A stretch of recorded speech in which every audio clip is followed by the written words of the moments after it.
After resting up on a first-round bye, second-seeded Galion returns to action tonight here at Heise Park for a Week 12 battle against upset-minded Cloverleaf and the 10th-seeded Colts, fresh off an opening round win on the road against number 7 Bay on Halloween night. We've got your regional quarterfinal coverage coming up from Unkrich Stadium, live on the NFHS network, restreamed to the OH Report, and it all gets started next.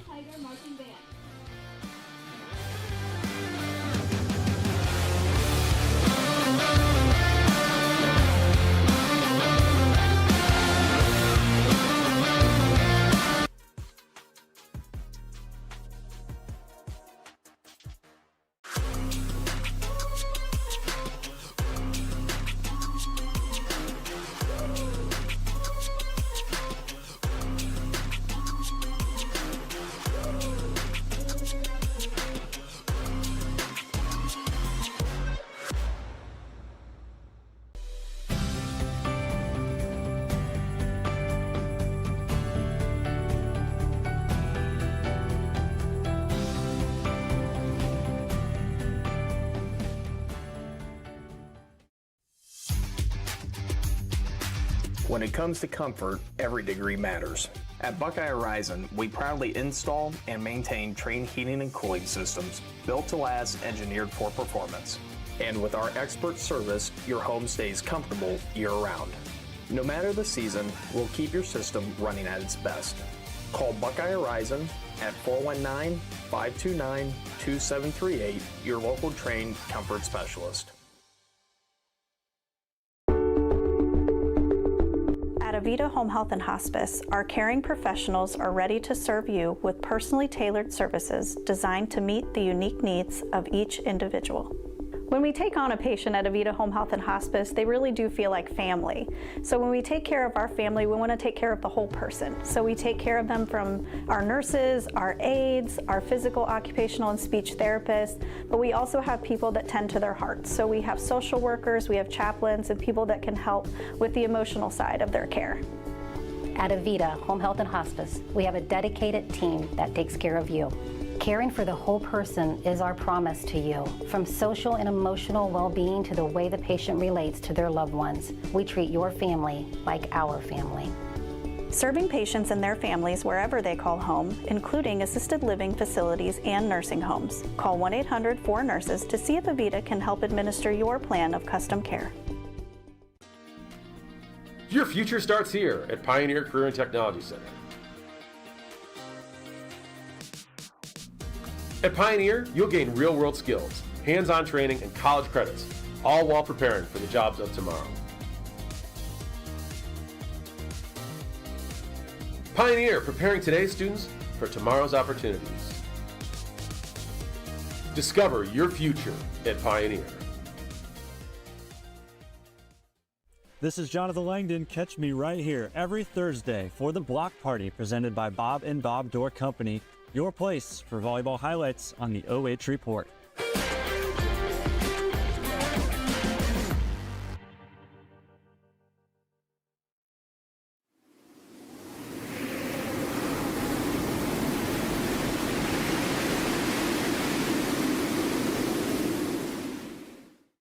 Take a look at all the action from Friday Night Football right here in North Central Ohio with great analysis, highlights, coach interviews, and so much more every single Friday night right here on the OH Report.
It's your Strategic Outdoor Solutions pregame show. Week 12 has arrived, and we have got some pretty nice playoff weather on tap here in Galion, where the second-seeded Tigers are about to throw down with 10th-seeded Cloverleaf.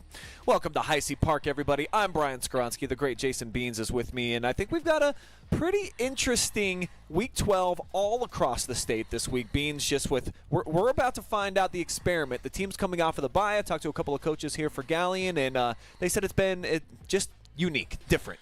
Yeah, it definitely is. It's it's kind of an experimental thing. First year we're doing this, and it's going to be interesting. Just not tonight, but the top 4 seeds all across the state in each region had the week off last week. So it's going to be interesting to see how these teams deal with the bye and see if they come out with some rust or they come out smoking. So it's going to be interesting to see how this plays.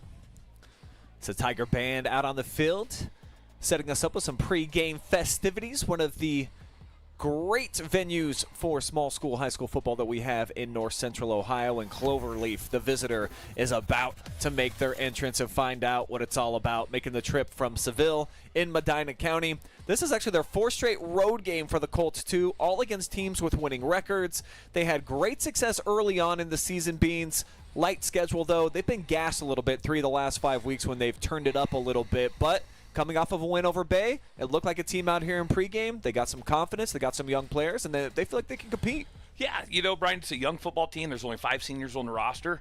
So, they're kind of playing free and easy. They're playing with house money. They were the big underdog last week. They went on the road and got a win. They're a big underdog tonight. All the pressure's on Galion. They're at home. They're the big favorite. So, Cloverleaf's kind of a year ahead of schedule, really.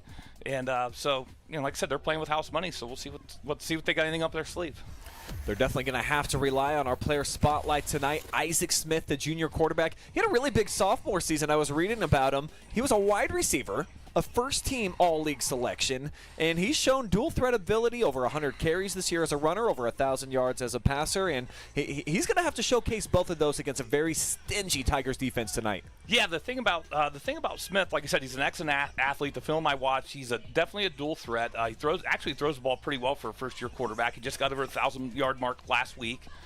He runs the ball. Obviously, they're going to, you're going to see the ball tonight you're going to see the ball with Smith and then Ethan Gray, number 22, in their backfield. Those two are going to handle the ball the majority of the time. Then every now and then they're going to implement Kellen Price into the jet sweeps and different things like that. But number 6, number 5, and number 22 are the keys of their offense.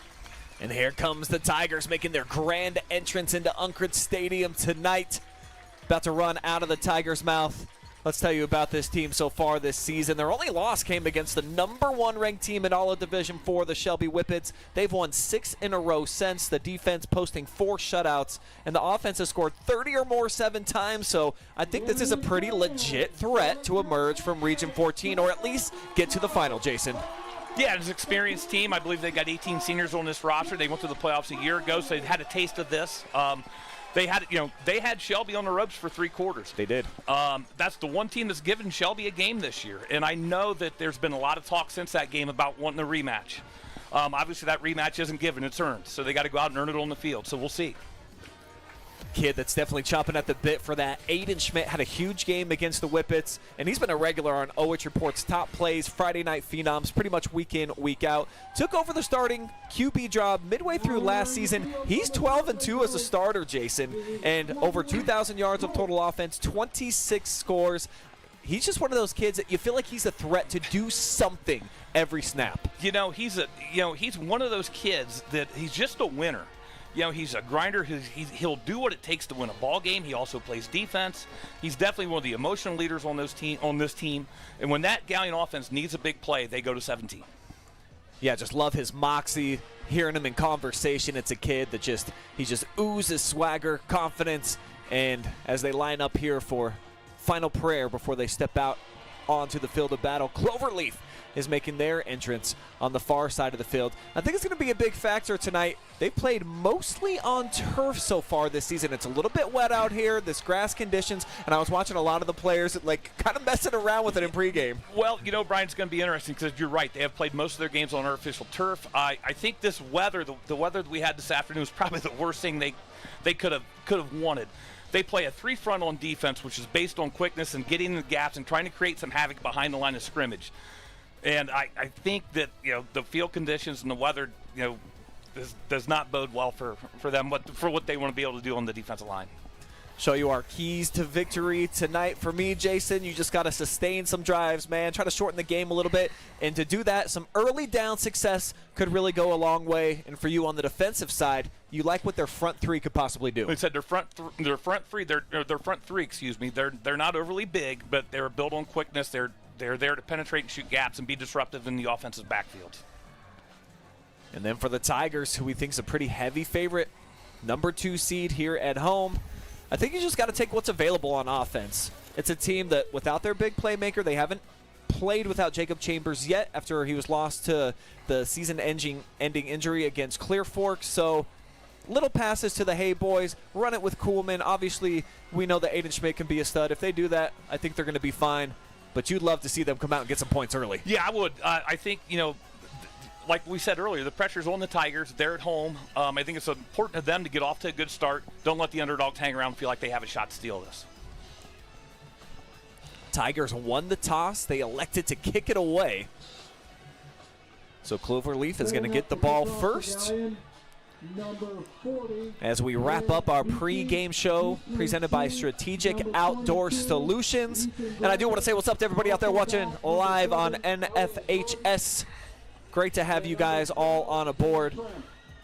And then for the OH Report viewers after the fact, love having you guys as well.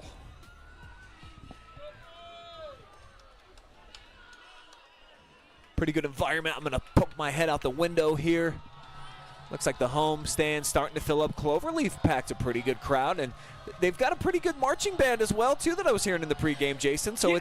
it definitely adds to the environment, the atmosphere. You got to have that with high school football. Yeah, no, I agree. I'm actually pleasantly surprised what Cloverleaf brought as a fan base tonight. Wasn't sure what they would bring coming over from Medina County, but they brought their fans with them. Game is underway. Braylon Beachy with the kick. And it's taken by the deep back. And a return out across the 30-yard line. This is Ethan Gray. Get used to hearing that name. He is going to be one of the playmakers for them. Play in, play out here tonight.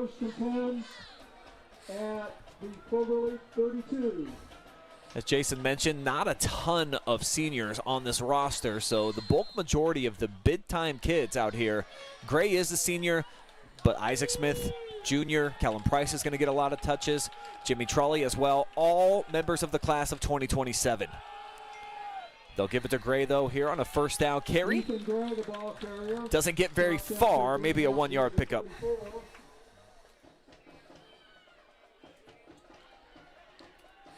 Number 53, Jacob Martin with the stop. Tigers defense has been unfriendly to opposing teams all season long, giving up just 11 points per game. Second down carry again, right side, and Ethan Gray tumbles forward out to about the 35. So 3rd and long coming up, and a good chance here for the Tigers defense to get off the field and get some momentum going for their offense. Yeah, like so we talked about, it's important. We think it's important for Galion to get off to a fast start. Nothing better than a 3-and-out here and get that offense on the field. Junior signal caller checks his wristband. Smith just 5'9", $170. But he's got great wiggle as the Tigers will just send 5. They're going to get some heat, and he'll throw it away. Great pressure coming up the middle, and that's Zach Saley. Kid's been an animal the last couple of years. Yeah, great pressure by the Tigers defense. Smith did a good job just avoiding the sack and throwing the ball away. I noticed he was also a little slow getting up after the hit. So excellent pressure by the Tigers, forcing a 3-and-out. Ethan Martin in to punt this ball away.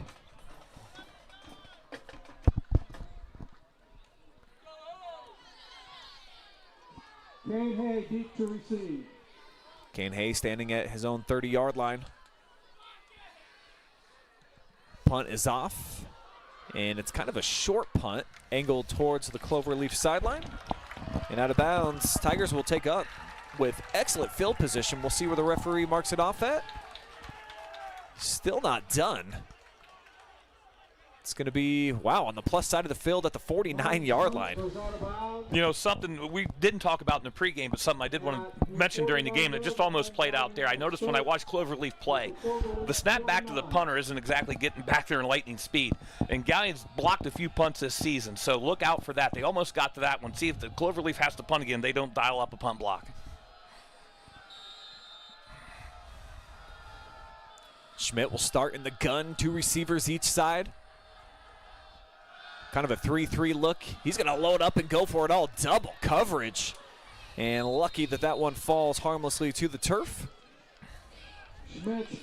Trying to find Kurt Hay on the deep route.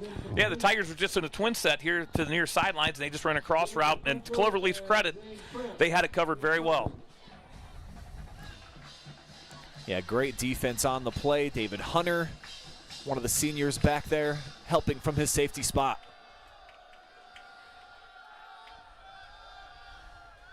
Schmidt's going to hand it off here on second down. Big hole and a great run going. First down and a whole bunch more.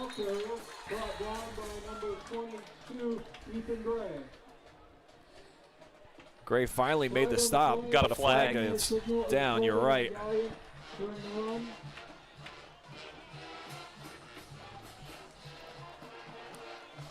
Got to imagine 27 is Camden Kuhlman.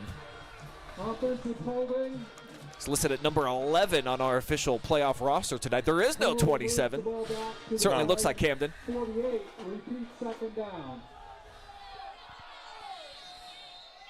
So we'll have to do it all over again. Bring the man in motion. Here's the jet sweep. This is Kane Hay. Keeps his feet, trudging forward, and he slips close to first down yardage. Nice run here by the youngster. Yeah, nice run by Hay. Cloverleaf looked like they did a good job at the point of attack of shutting the play down. Hay just kind of lowers his shoulders and runs through a couple guys and gets positive yardage on the play. Third and short. They need about 2.5 yards to get the chain gang on the move. Trips here to the near side. Cloverleaf playing well off. Schmidt just hands it off. Kuhlman barrels forward. He'll be pushed back, but that's going to be enough for a First Federal Community Bank first down. Yeah, you know, Brian, I know when you talk to Coach Voorhees, and you know they list their defense as a 3-4, but it's an odd 3-4. It's not your basic 3-4. It's a 3-down lineman, and then 22, which is Ethan Gray. He's listed as a middle linebacker. They almost use him as a hybrid. He'll line up at middle linebacker, but sometimes he'll drop back like as a free safety. So at times it looks like there's just 4 guys in the box because their outside linebackers are very much out wide. Schmidt calls his own number this time. Great decision. Yep. And going back to what we said, I think that's where Galion's big advantages is their size up front, and I think they can have some real success running the ball in between the tackles against this Cloverleaf defense. Schmidt on the year has been such a dynamic runner with the football. They count the sack yardage towards his totals here, so he's not even over 300, but 6 total touchdowns, and we've had him plenty of times on top plays, just making heroic runs. As they go left side here. And maybe this is Kuhlman, number 11. I'll have to find out exactly who 27 is. Looks like we got a Colt down. You know, piggyback what you were saying earlier, Brian, about Ayden Schmidt.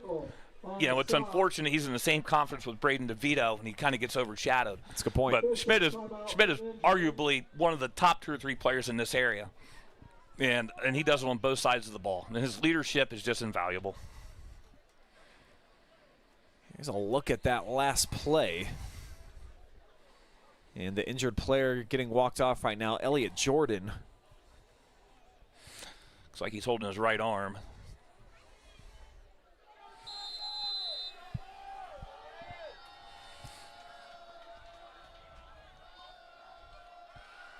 So second down after the injury to the corner, a little out of reach here for Kane Hay.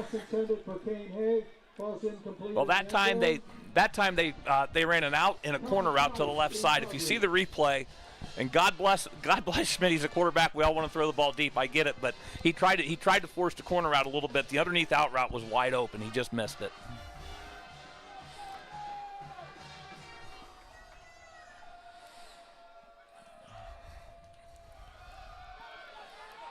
Run here on a third down. Flag comes in. As of right now, it's down to about the 5. Inside the 5. It's like we've got a preliminary call. It appears to be a holding on the Tigers. Holding on Galion.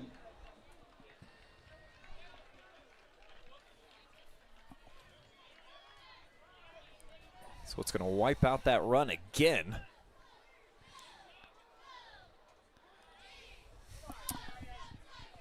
Beans, why don't you lean out the door here? Find out who 27 is officially here for the Tigers. 32-yard line. Third down.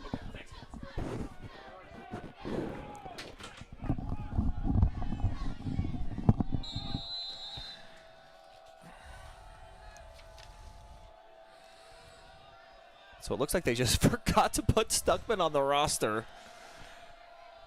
That's okay. They got a lot going on. Here's the throw, and it's over the top here. Schmidt's pass intended. Had an open man, just could not hit him. Fourth down. Take a look one more time. I mean, James Glue, he's right there. Settled down perfectly. Just couldn't connect. Yeah, Schmidt just overthrew it, but it was definitely there.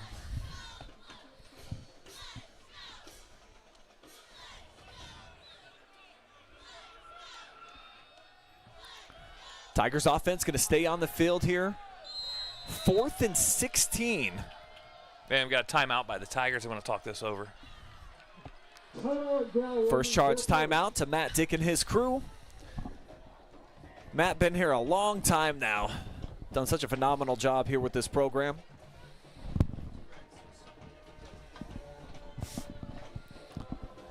Pretty much know nothing but playoffs since he's taken over here at the helm for the Tigers. But perhaps this season and this team, the most potential they've had in quite a number of years here, Jason. I know that they've been to the second round a few times, but they really feel like this could be the season that they break through, maybe get to a regional final. Yeah, I agree. This is a senior-laden team like we talked about. This team's battle-tested. It's playoff experience. So it's in the cards for them to make a long run this year. Yeah, I know we touched base on it earlier. You know, Jacob Chambers would be nice to have in the lineup right here in this situation on 4th and long. Get the ball to number 0. See where he's going to go. It's over the middle, and it's Glue again. Actually, Kurt Hay, excuse me, and Hay hauls it in. That's a massive First Federal Community Bank first down right on the doorstep, Jason. That's a big-time throw there by Schmidt. He stepped into the throw, found the post, and hit him right on the money. Clean pocket. And if you're going to give him that much time, I mean, there's nobody within 5 yards. Yeah. Good-looking throw. Correction, that was So Schmidt on the reception. has him down to the 7-yard line. So they'll bring Kuhlman in. Hand it off to Camden. Right side. Reaching towards the goal line, and he'll be stopped at the 1. Camden Kuhlman, the ball carrier. Jimmy Tolley on the tackle. Pretty good block on the edge there. Good block, good hard run. He spun out of it, almost got in the end zone. High praise for the Kuhlman boys, according to the coaching staff here for Galion. Just love what they bring every day to practice. Stacked up, though, this time. Cloverleaf. There was a second effort. Looked like the Tigers might be able to push them in. But a good stop, and they'll make it a 3rd down. Again, we talked about Cloverleaf's front three. They made a play there. Defensive tackle did a nice job of blowing the center. They had a gap up. A lot of the linebackers come in and clean it up.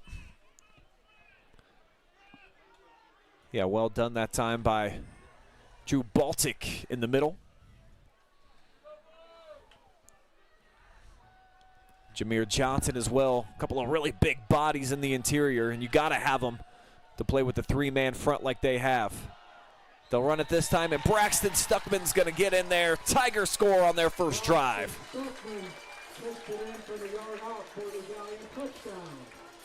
It's a big way to finish here for Galion. Had the 4th down conversion, getting it into the end zone, taking the lead here at home. Yeah, we talked about getting off to a quick start before the game started, and they had a couple penalties, and they kind of negated some positive plays, but they overcame that, got the ball in the end zone, and got exactly what they wanted. They got off to the quick start.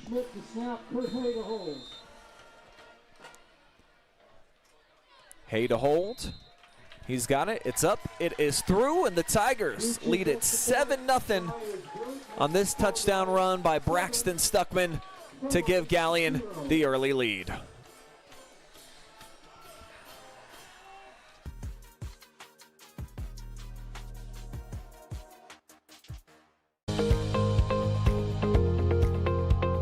I like being able to give back to the community, and just our teamwork is really solid. It makes it an incredible place to work because a lot of people enjoy what they're doing and want to help out. You get to learn every day. You get to meet very unique people. I get to interact with everyone from the clinical staff to the administrative staff. Everyone has something to offer. It's kind of like a million puzzle pieces coming together to make one large, beautiful piece.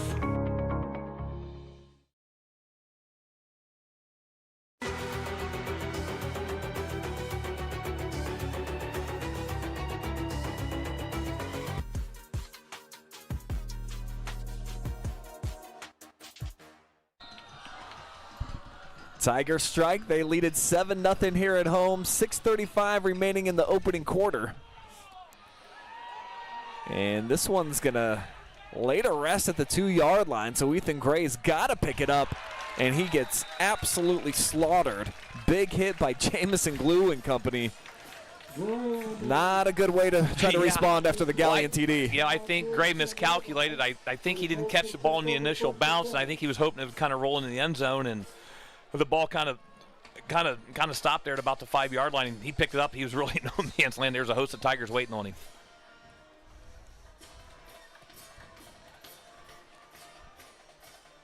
Cloverleaf failed to pick up a first down on their first drive.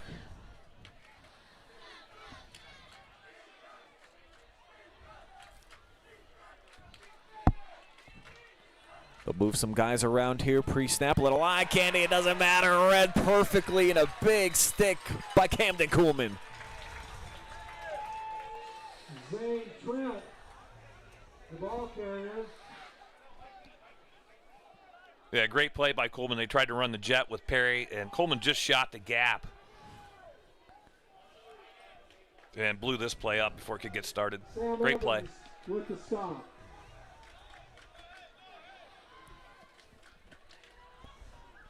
Excellent defensive player this year. Tigers have been stout on defense. Best unit in the MOAC this season. And pre-snap, encroachment on the defense. it will be an infraction against the Tigers. Offside on Galion. Penalty moves the So it'll help out a little bit here for the Colts offense. Repeat, second down. 2nd and 9 now, after it was a loss of 4 on that jet sweep. They'll bring the motion, fake it this time. And Isaac Smith, a little crease. But we've got a flag down yet again. Run out of bounds by Kane Hay. Tiger signaling that this one will likely be coming back.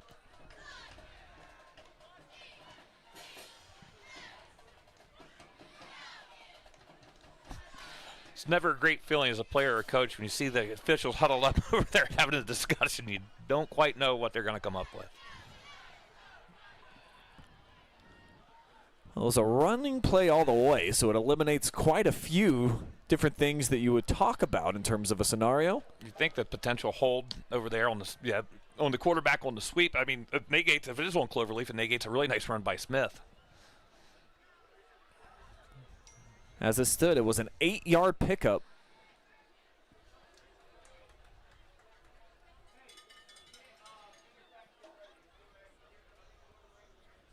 Now, what are they going to call here?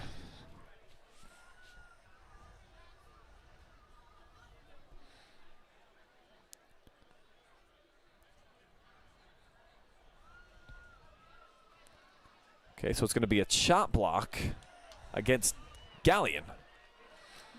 So I guess that's one reason why you would have a long conversation. Yeah.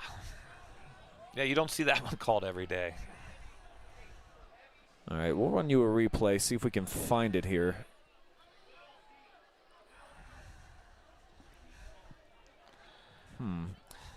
Might have been on Kurt Hay at the beginning. I'll run this back for you guys one more time. Is it replays tonight? Brought to you by our friends at OhioHealth.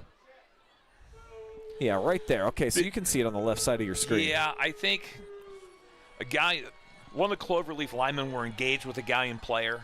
Then another Galion player hit the Cloverleaf player that was engaged below the waist. What you can't if a player is engaged with an opposing player, you cannot go below the waist. So I'm pretty sure that's what they called. Much needed first down for Cloverleaf. Gets them out of a hole. First time they've moved the sticks here in their first two drives. See if they can get something going off of it. Run left side. And the Tigers again, they swarm.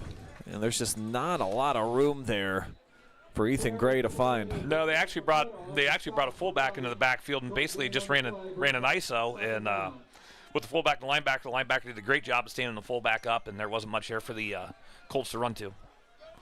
Cameron Coleman took on the fullback, knocked him off, was able to help make the stop there. So it's a pickup of a couple. Second and long, and Cloverleaf.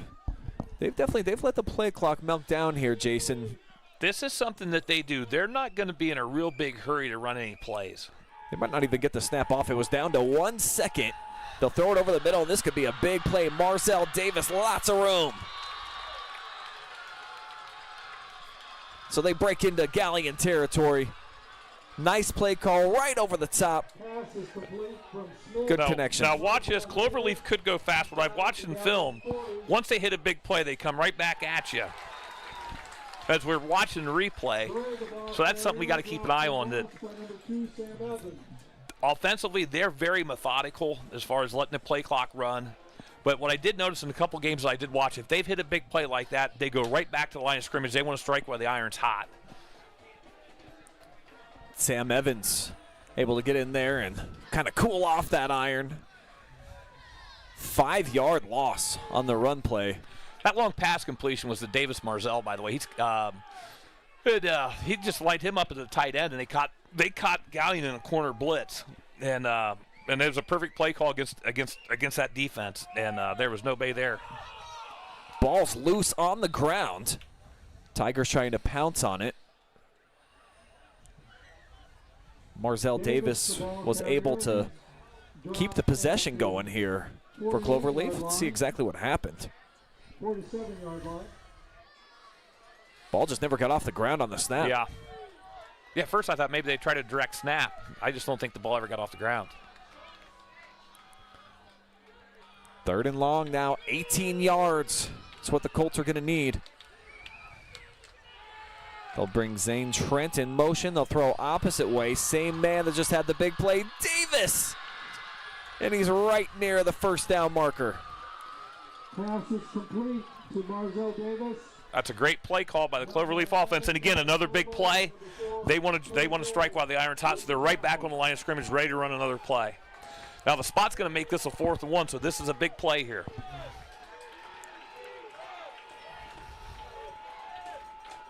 Got two backs in the backfield. Davis would be the lead back right now. And a flag. The Tigers jumped off sides. They bid on the hard count, I believe. They absolutely did. So the second first down on this drive, courtesy of a flag against Galion.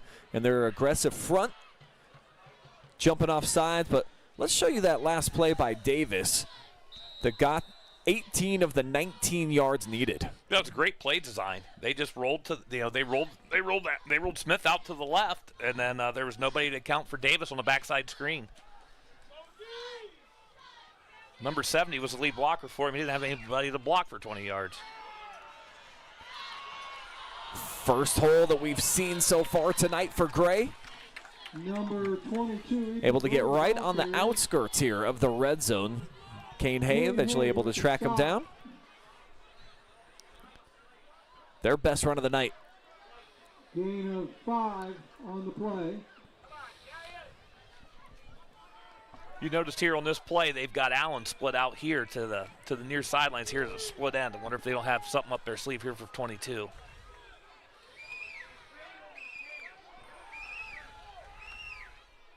Smith constantly looking over to the sideline.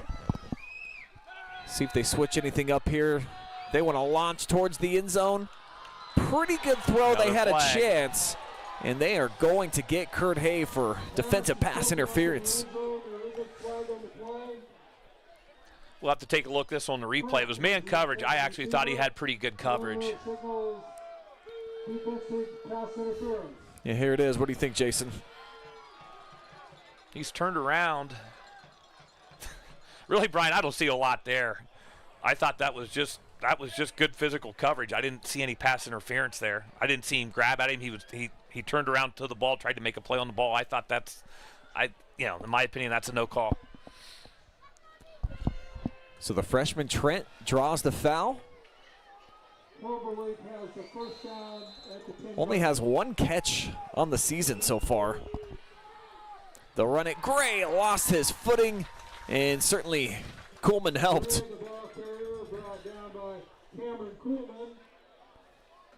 So it'll be a loss of a yard here on that first down run.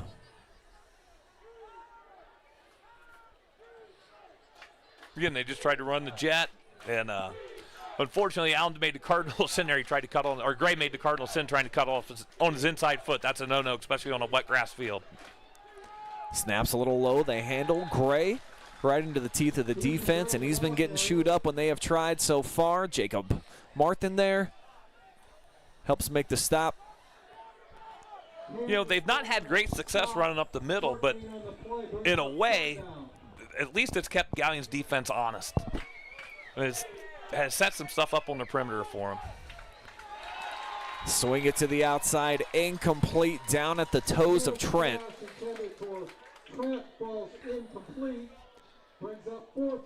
I would think they'd be kicking here.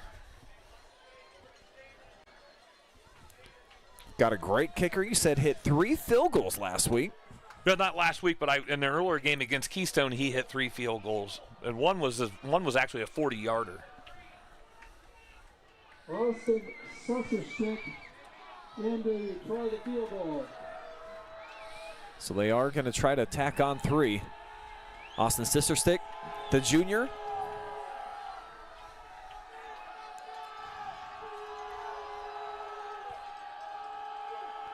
Pretty good snap. Plenty of leg, and it is up and through. So Cloverleaf comes away with 3 points. An enthusiastic sideline enjoying the drive as they're able to make this just a 4-point game. Come away with some points. 27 seconds here in the first quarter. Pretty decent response here by Cloverleaf. Obviously the beneficiary of a couple of penalties, but made it happen. Well, yeah, you know, if you think about the kickoff after the touchdown, they didn't field it very well, so they were really backed up in a hole. And so, yeah, they were aided by a couple penalties, but they also hit a couple big pass plays. And it may not have been the touchdown that they wanted, but they responded with some points. So 27 ticks to go here in the opening quarter. 7-3 the score on our Stacey Wampler scoreboard tonight. And if you are looking for the perfect home in the Galion area, Stacey has got the listing for you. How about a salt pool, 4-bedroom house?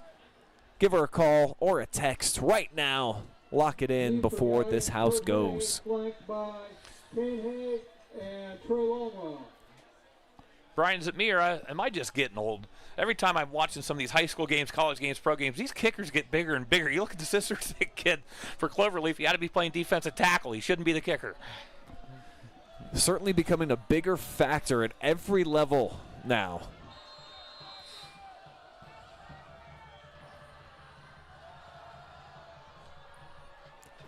It's going to be a squib kick here near side, couple of hops. This is taken south side of the 20 by Trey Longwell.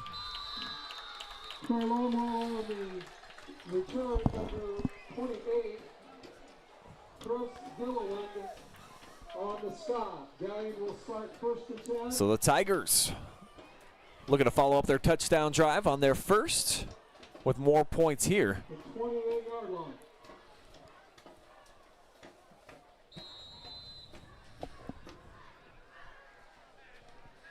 Braxton Stuckman, 2-yard touchdown run. That's how the Tigers were able to get into the zone the first time.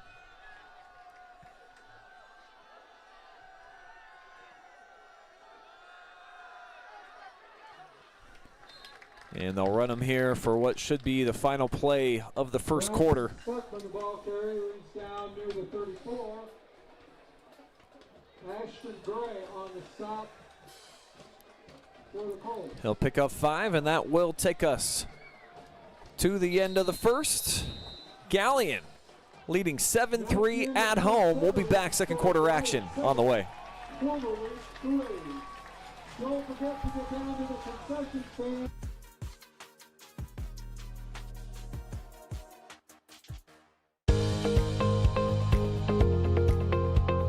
I like being able to give back to the community, and just our teamwork is really solid. It makes it an incredible place to work because a lot of people enjoy what they're doing and want to help out. You get to learn every day. You get to meet very unique people. I get to interact with everyone from the clinical staff to the administrative staff. Everyone has something to offer. It's kind of like a million puzzle pieces coming together to make one large, beautiful piece.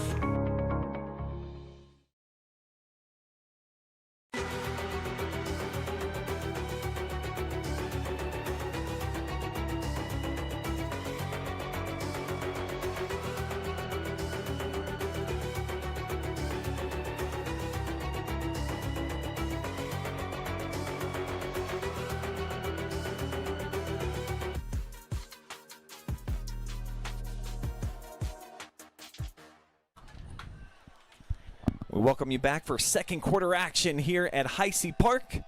Galion leading right now here at home.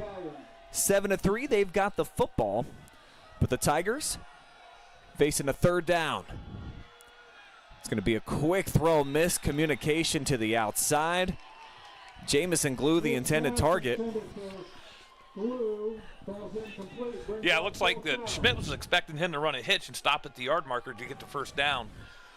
And the receiver just carried it out even farther. And I don't know, was that ball tipped or just coming out of his hands a little funky? Whatever it is, it's going to be a fourth down here for the Tigers. And just not a very crisp looking drive there, Jason. No. They will punt it away, though the punter upended. I'm surprised there's no flag on that. Thought there had to be something. Yeah. Huge contact. Show it to you guys again. It's going to be Cloverleaf ball coming first and 10. But take a look here at Ayden Schmidt, just gets absolutely rolled up on. I think that's a 15-yard penalty. Yeah, it should be because the punter's leg was still extended, so that should be 15. Big no call there. Yeah, it absolutely is, because it gives Cloverleaf the ball back fresh off of their scoring drive.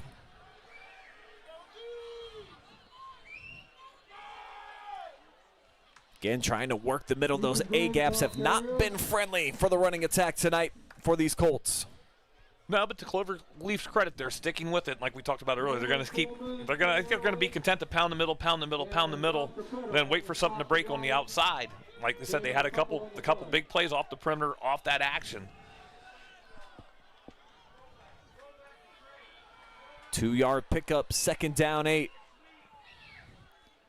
Smith hands it off. It's going to be a reverse jet pass over the middle. Too much heat on that one, looking for Braden Byer over. Well, I wonder if that's something the guy in defense hadn't seen on film study before, because they were not fooled by that at all. Byer was the receiver. Falls incomplete, brings up third down. Yeah, Trent with a bit of a wobbler there, but you see 3 Tigers all in the picture there. Third and long.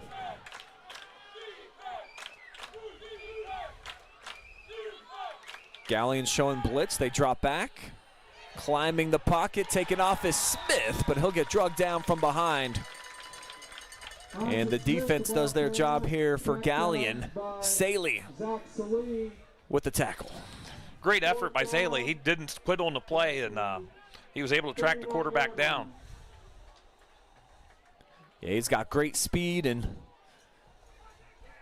believe he's committed to University of Findlay to continue his football and education. Going to be an Oiler.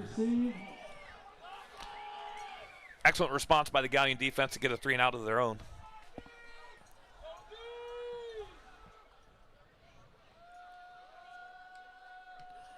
Tigers don't bring a lot of heat. They'll set up for the return here with Kane Hay. Swivels out.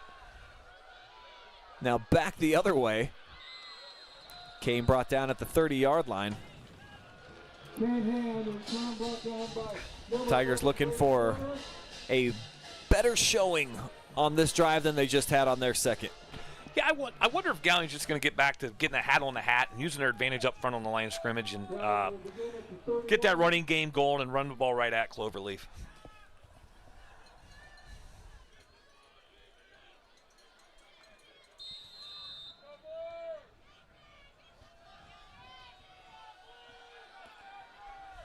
Very effective with the running attack on the first drive.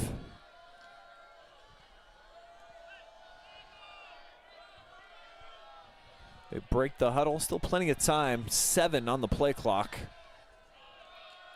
They'll hand it off here, Braxton Stuckman. Went down a little bit awkwardly. He does pick up 5 here on a first down run. Yeah, it's like we talked about. I just think Galion needs to get back to being physical and using their size advantage, getting a hat on the hat, and wear this Cloverleaf defense out a little bit. Jimmy Tully helps spin him down.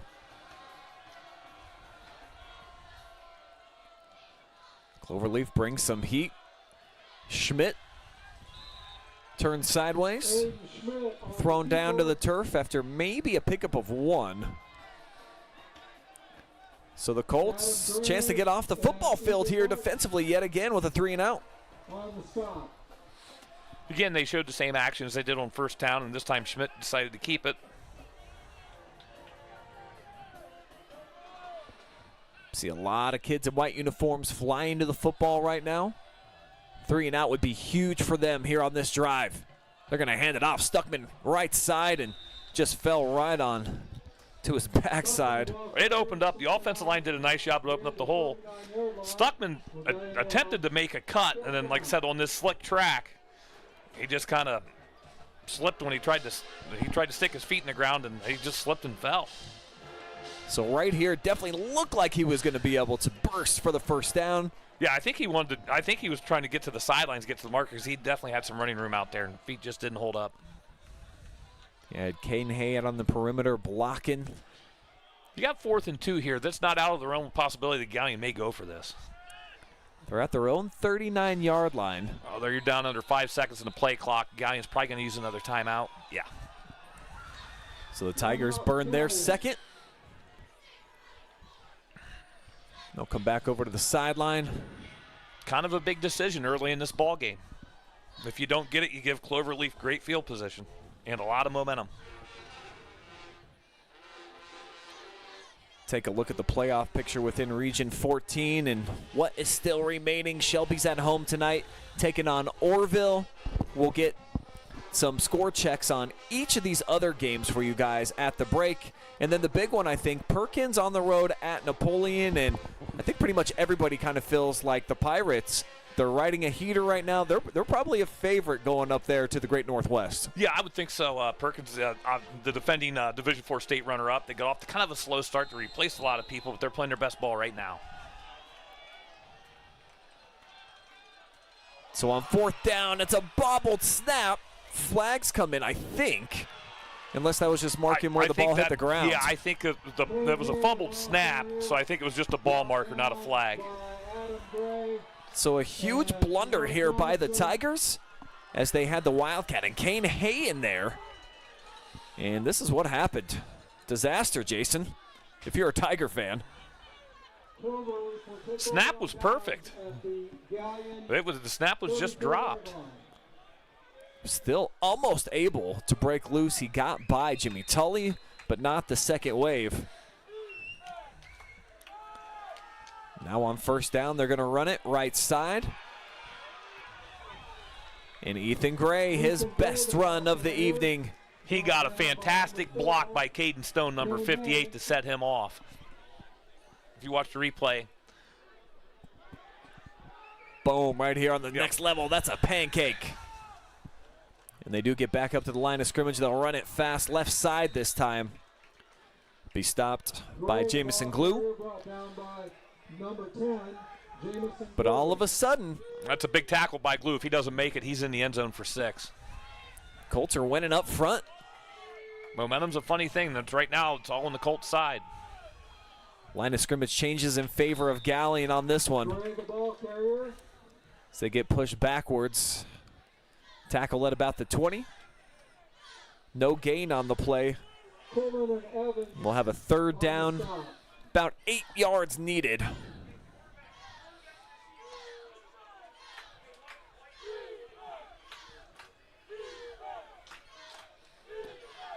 I would think you would probably see something with Smith rolling to his right and Cloverleaf trying to flood the zone down here on the right side. They'll shift the running back that side. Play clock running out as he backs up. Going to throw over the middle. It's undercooked. Trying to hook up there with the freshman again. Zane Trent has been the favorite target here lately. Well, he had man coverage with no safety back, so they had the matchup they wanted. The ball was just underthrown. Just interesting that he's been targeted, I think, 4 times tonight. Had 1 catch for 1 yard coming into this game. And, you know, it's nice to have that luxury of having a kicker. And a lot of teams would be forced to go for it in this situation. Cloverleaf has decided to kick the field goal. It's going to be a 37-yarder. Does it have the distance? Not quite. He was well short on that. So Galion gets it back here. Defense with the stop. See on the replay here, we got a clean snap. The hold looked good, just short. Big stop by the Galion defense. Hopefully, you know, slows down this momentum Cloverleaf has gained. Since that first drive, Galion's kind of been stuck in neutral.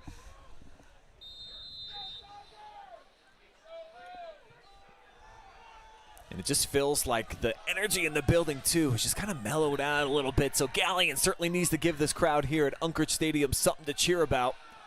And they'll start here with Kuhlman to the outside as a lid comes flying off. Camden's only got about a gain of 3. Well, you know, we talked about Galion getting off to a quick start, and they did. And to Cloverleaf's credit, they kind of rolled with the punches and stuck with their game plan, and they found themselves directly in this ball game.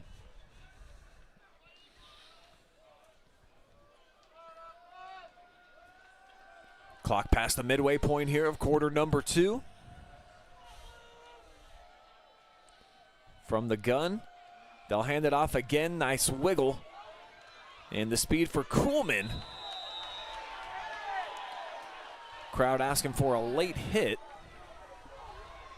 Looked like the contact came when he had both feet still in the boundary. I thought so. Get a better look at it here on the replay. Great job by Jacob Martin pulling around the corner and getting the block and setting that play up. I didn't think there was anything to do with that. Good no call. It's enough for First Federal Community Bank first down. Continue with the running attack. Stuckman. Drug backwards a bit.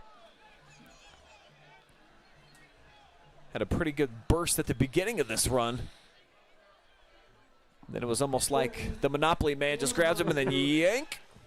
Do not pass go. Forward progress was to the 33. Tigers break the huddle pretty quickly here.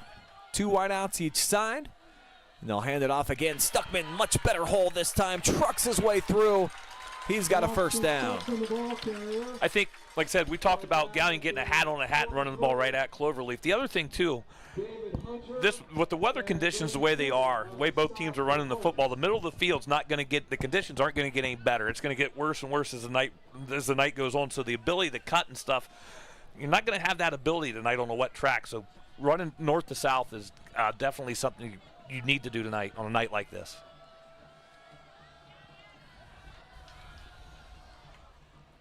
Stuckman his third consecutive carry. Stuckman, the ball carrier for Galion. And he's turned back at the 46-yard line. Short gain here for the Tigers. Grady Porter and Jameer See Kel early get into the mix here for Galion. Spell out Stuckman. And rain came through the area earlier. We haven't had any precipitation in about 3 or 4 hours, but it's definitely still that there's a mist out here, Jason. Yes, it's definitely November. It's definitely playoff football in the state of Ohio. Here is the new entry back early. Barrels his way forward. Another First Federal Community Bank first down and an exclamation point as he trucks through Zane Trent at the end. You know, we talked about early in the pregame him being one of the emotional leaders on this Galion team. And he doesn't play a lot of offense, but typically when they put number 30 in, he's going to get the ball, and usually he does good things with it. Excellent run down to the 37-yard line. And a timeout taken by Cloverleaf. That's going to be their first. And the Tigers, now they're starting to swing the momentum in favor of the home team and getting this crowd a little bit more involved now, yeah. Beans. Yeah, you noticed that big run there by early, and just the physical way that he finished off that run, that definitely got the attention of the Tigers fans and definitely put a lift in their spirit. So let's see what the Tigers can come up with off this timeout. Take a look and try to grab some scores from around the area. We'll see what's going on in that Shelby game. And it looks like the Whippets right now are on top, 16-0. Shelby's flexing their muscle a little bit. And I think the Whippets, as much as we were talking pregame, you were saying Orville, hey, they don't like hearing they're an underdog. I don't think Shelby likes as much as we've been talking about how good the Orville offense is. Yeah. And the Shelby defense, they've only given up more than 10 points in one game all year. And it was against these Galion Tigers. That's but right. Yeah, I think maybe there are some rumblings going around over in Shelby High School that Orville might give them a game. Schmidt hands it off. Here's Kel Early again. Another nice run. This is going to be close to 10 yards. And again, look how he finishes off the run. Show you again on the OhioHealth replay. Running north and south, shoulder squared, and boom. Grady Porter with the stop. These Tigers line up second and maybe a half yard. It's all they need. Quick pitch. The catch by Kurt Hayes, shake and bake, and then swung around by David Hunter, who's going to draw a flag. They got a flag, yeah.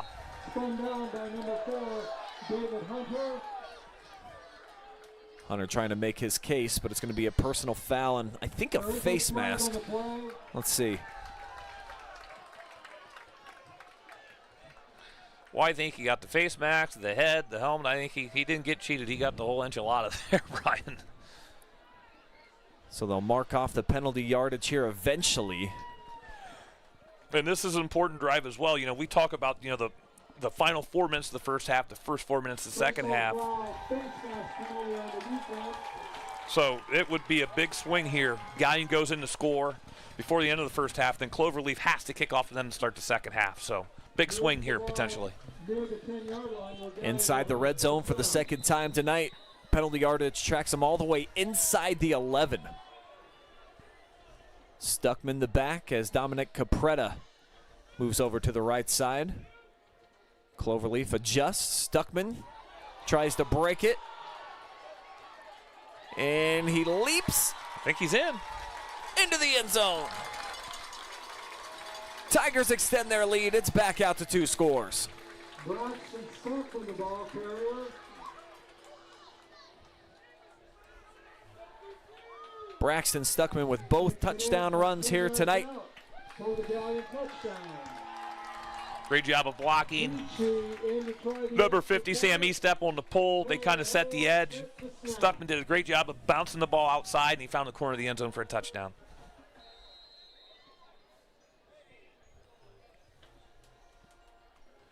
To try to make it a 14-3 game. No it's good. in there. Oh, is it? They called it no good. Excuse me. Makes the score Galion 13, Cloverleaf 3. But this run right here does make it a 10-point game. We will be back here at Heise Park. 2:44 to go. We'll see Cloverleaf in the 2-minute drill.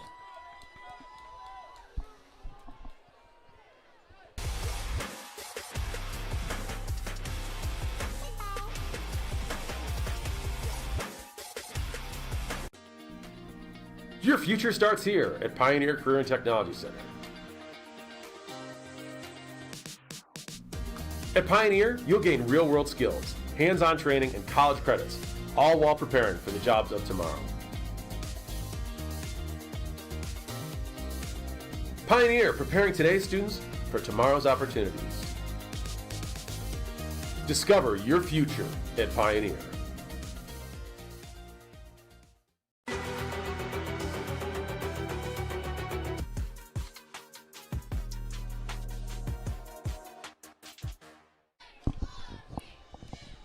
Braylon Beachy's got it teed up here for the Tigers. Now lead it 13-3 at the 2:44 mark here, quarter number 2. Brian Skowronski, Jason Beans with you here on the call. And the number 2 seed starting to create a little bit of separation here, but these last few minutes going to be pretty pivotal for both sides, I think.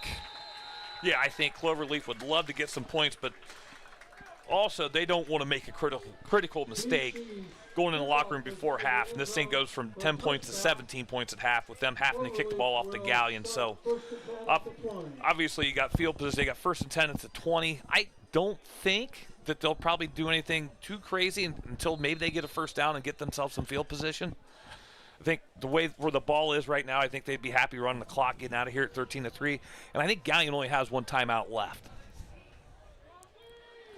Tigers are just sitting on 1 TO.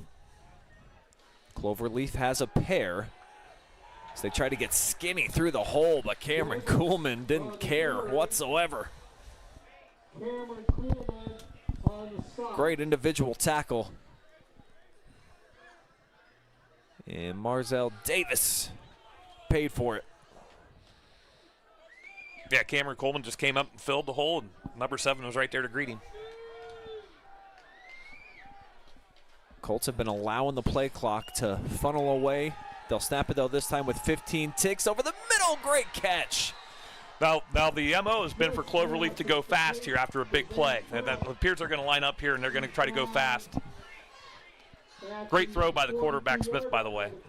Trent as well with an excellent snag out to the 42. They weren't set when they took that snap. Yeah. And they'll back up 5 yards. So far tonight, going fast after the big play hasn't been of much benefit. We'll show you that last catch. Plenty of time to throw. It was a nice throw, great catch. It's great to go fast, but you got to make sure you guys are set.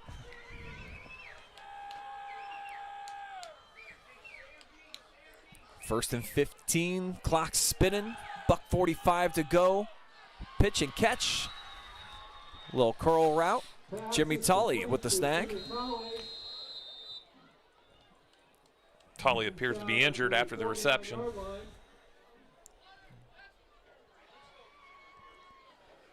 Cloverleaf's probably going to have to burn a timeout here. Just simple football. You see how far back they're playing there defensively with Longwell. Seems to be holding his knee. I didn't see a whole lot on the contact, but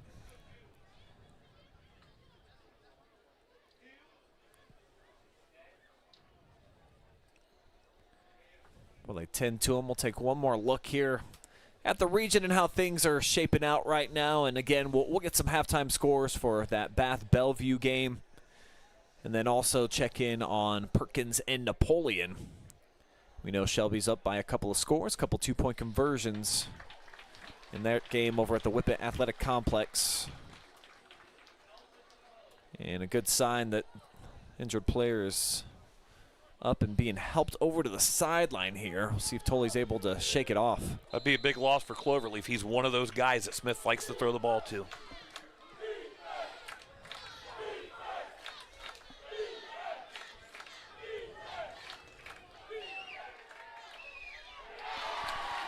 Big play in the backfield by the Galion defense as they bring Ayden Schmidt down to the turf. They brought Ayden Schmidt, they brought the bench, they brought the band. That was a jailbreak blitz there. They brought everybody. Yeah, the Tigers show it. They bring it this time. 7 men come, but it's Kuhlman with a big stick in the back there for the quarterback. See what the sophomore, junior rather, does here on 3rd down. Just trot it out of bounds or try to stop the clock, and they will. 55 seconds. But now a decision to be made here with a 4th down. You only need about 5 yards. Yeah, but if you don't get it, you put Galion at midfield with still 1 timeout left. Looks like they're appearing to go. It appears that they're going to go for it anyways. Galion will get the football to start the 3rd quarter on offense. Could be just a dummy to try to draw them off sides. Yeah, it appears to be that's what they're going to do. Hard count doesn't work. Good discipline by the Tigers on defense not to jump. Now Cloverleaf going to burn their 2nd TO. Again, we talked about this earlier in the game that, does Galion dial one up here and try to go block a punt at the end of this first half? They haven't yet. That was something you picked up on film. They've been really aggressive. Had a couple of nice punt blocks this year. Then, like I said, Cloverleaf, the long snapper, the ball doesn't get back there in a hurry. So, I mean, you're up 10. If you don't get it, you don't get it. But that might be a good time to go get one here. They're at least lining up right now with the offense on the field.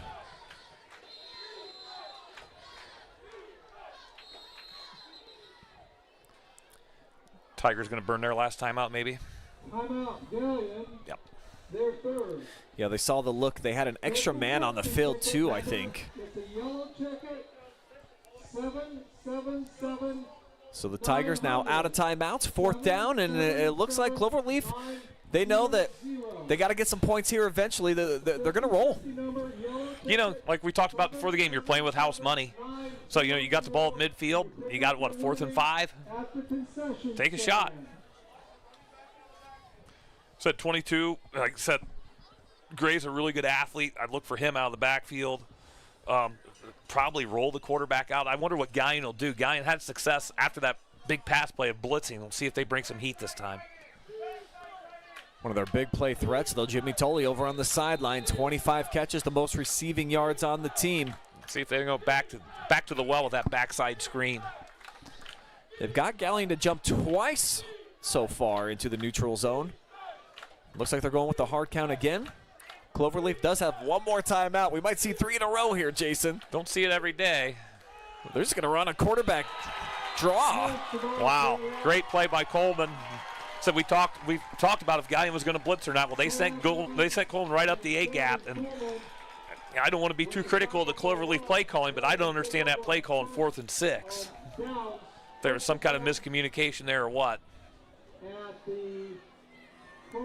Yeah, certainly felt like it's kind of a funky play call, but the lead back, they've got an extra guy in there to try to stop guys like Kuhlman, but he has just been a menace so far here tonight and all season long on defense.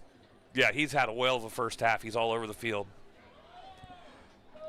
Schmidt loves to throw the ball deep, and this is just what the doctor ordered here in this situation. No timeouts, and the field position is in their favor. See if they don't take a shot here. They'll play action. Wheel route down here. It's open. Got him. Touchdown. What a throw. Great catch. And scooting into the end zone goes Kane Hay. Game breaker. Great play call. So Galion went went trips to the short side of the field. Then they just ran the wheel route back here to the left, and it was a perfect throw by Schmidt. Uh-oh. Oh, is there a flag? I missed the flag completely. Me too. I think everybody missed it. An eligible man downfield. Well, let's take a look. Galion, 49-yard line, repeat first down. It had to be on Blake Blue Ball. 51 is what they had to call. And, oh, man. So wipe out the 6. And they gave, what, a 46-yard touchdown pass. And a beauty at that. I mean, that was gorgeous execution. Amazing touch. Still got more time, though. About 40 seconds to the outside. Got to get out of bounds. Good. Of course, clock stops on a first down in high school. Jamison Glue. Great throw by Schmidt on the run. Not always easy to do for a right-handed quarterback to roll to the left and make that throw to the left. Did a nice job of squaring his shoulders and his hips up to make a good, solid throw. First down to the 35-yard line.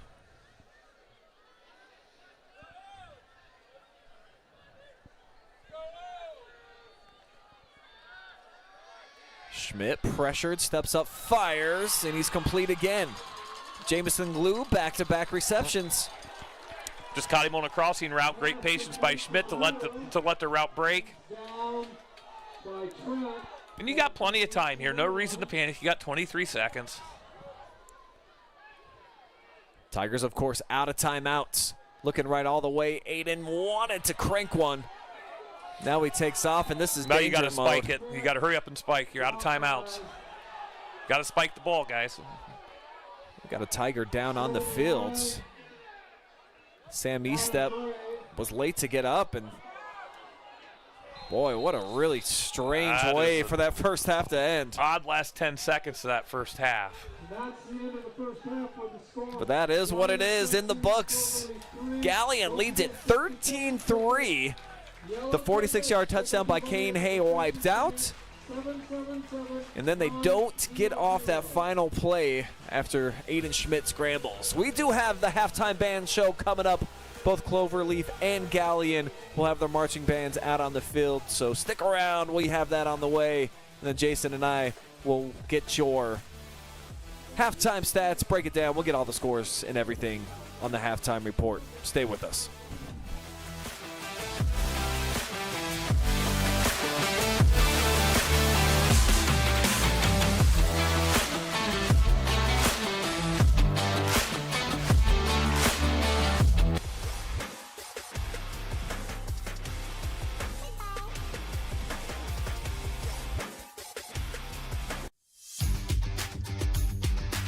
When it comes to comfort, every degree matters.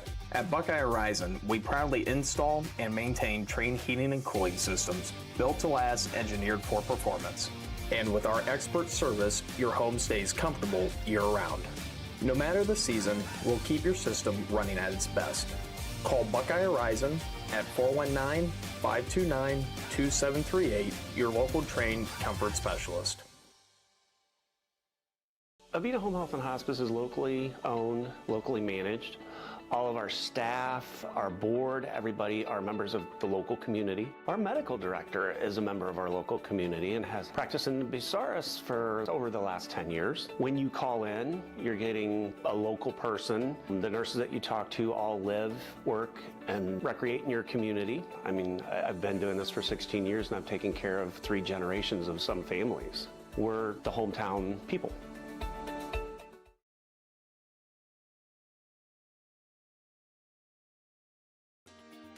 Your future starts here at Pioneer Career and Technology Center.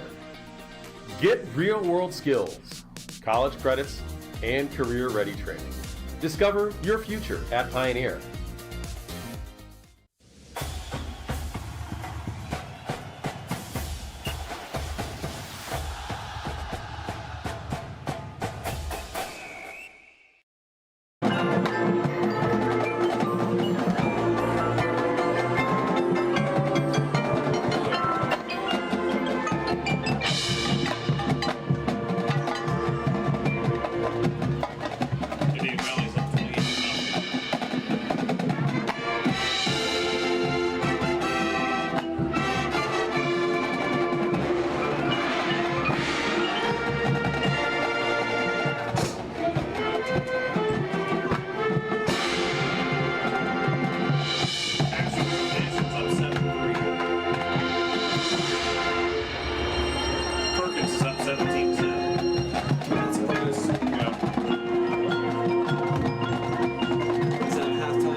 2025 competition show Rapunzel. Thank you to the Galion Tigers for your hospitality. We have a great weekend, and as always, go Colts.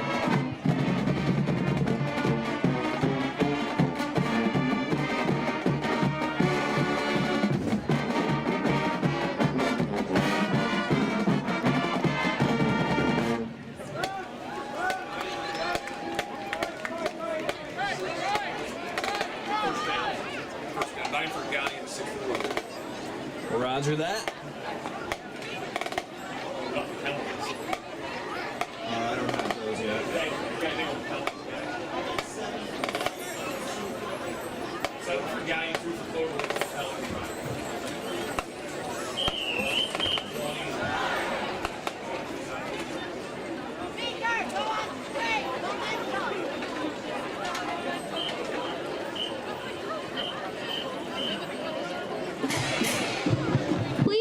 The Galion Tiger Marching Band, under the direction of Miss Teresa O'Deans with the help of Assistant Mr. Anthony Stout, Majorette Coach, Miss Vicky Job, Color Guard Coach Miss Mel Schaffner, and Assistant Color Guard Coach Mrs. Dawn Buxton. Tonight, the Marching Tigers are proud to present a high-energy performance featuring some of our favorite stand tunes. To kick things off, the band will be performing Carnival de Sol featuring our amazing Color Guard.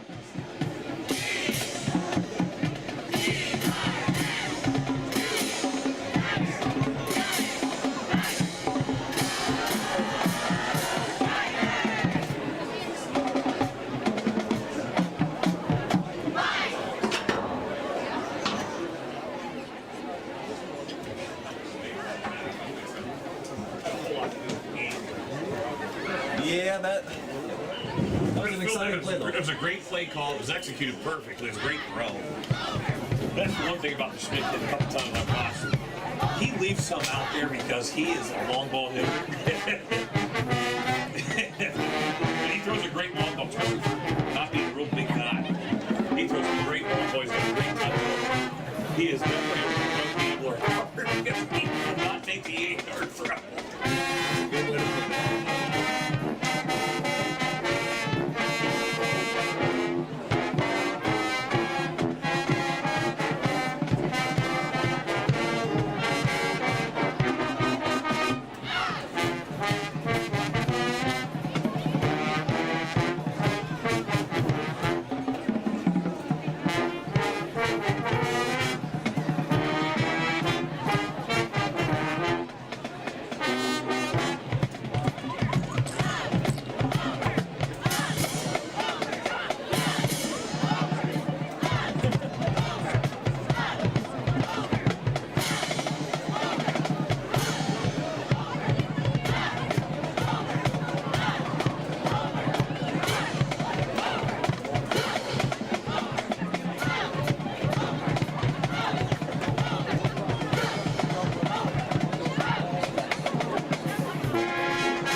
Scored 56-0 at half.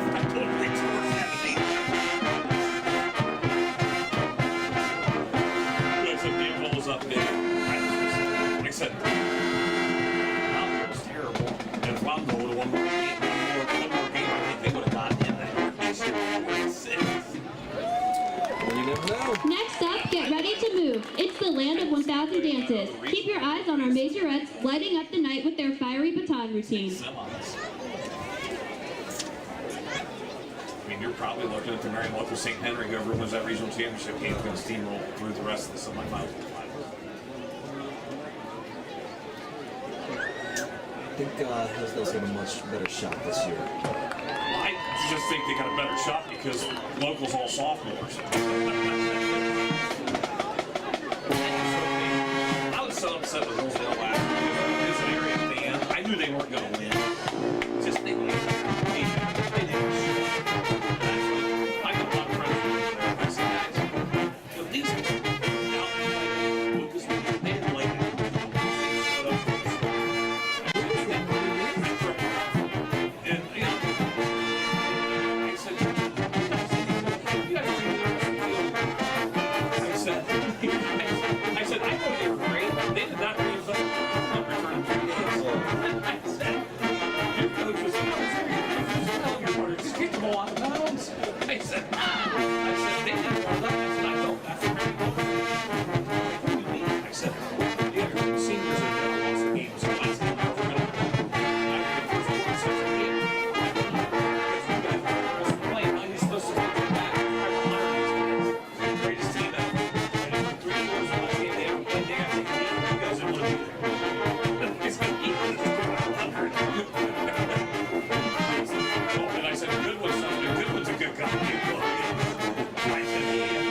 action. On offense, taking knees. It was. And here's one thing I'm worried about, and I haven't seen Hillsdale this year. Hopefully the Lewis kid's gotten better with it because that for as well as he played last year, he played well as a sophomore. I kid, if he got within 5 yards of his ass from the ground, from the ball, he wanted no part of any contact last year. So I watched him, I wasn't watching him against Norwood. He was fine, but as soon as you hit him a couple times, he started hearing footsteps. So and part of that's being a sophomore too. Like I said, he played his ass off. Right.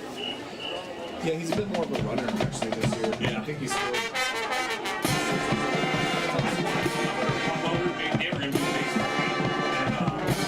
But he's definitely got. It seems like the male athletes are biggest growth between their sophomore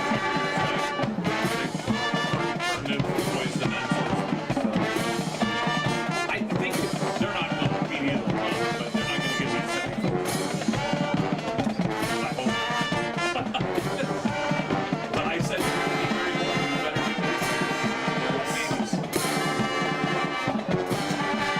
They've been close.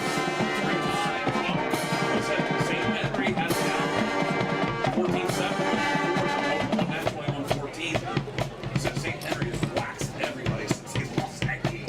I'll never bet against Mary Monkle, but I always think Mary Monkle's so well coached. If you don't beat him the first time around, it'll be tough to beat him in the rematch. They just adjust so.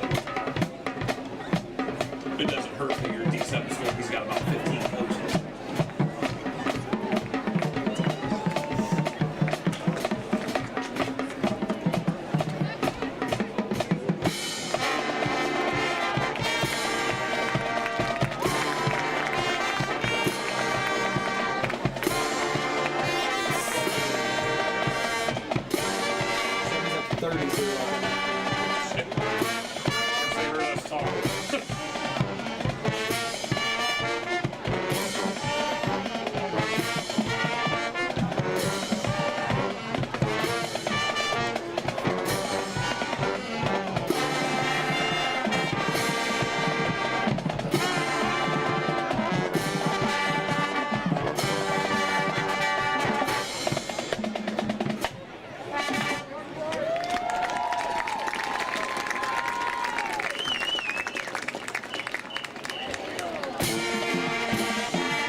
And now the traditional ripple bow.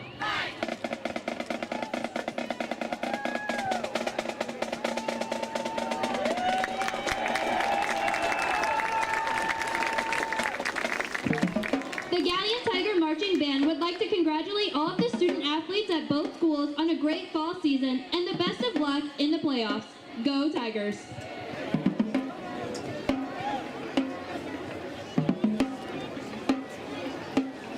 My brother who follows this stuff about as closely as I do.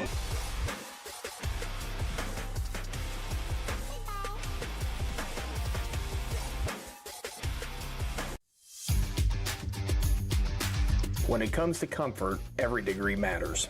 At Buckeye Horizon, we proudly install and maintain Trane heating and cooling systems built to last, engineered for performance. And with our expert service, your home stays comfortable year-round. No matter the season, we'll keep your system running at its best. Call Buckeye Horizon at 419-529-2738, your local Trane comfort specialist. Avita Home Health and Hospice is locally owned, locally managed. All of our staff, our board, everybody are members of the local community. Our medical director is a member of our local community and has practiced in Bucyrus for over the last 10 years. When you call in, you're getting a local person. The nurses that you talk to all live, work, and recreate in your community. I mean, I've been doing this for 16 years and I've taken care of 3 generations of some families. We're the hometown people.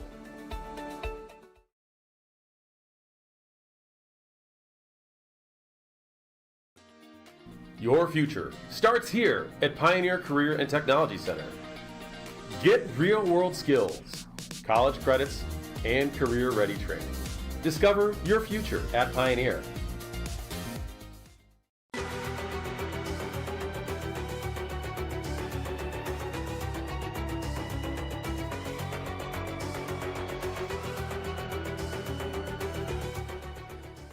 You're watching high school football here on the NFHS Network along with OH.REPORT, brought to you by our friends at OhioHealth.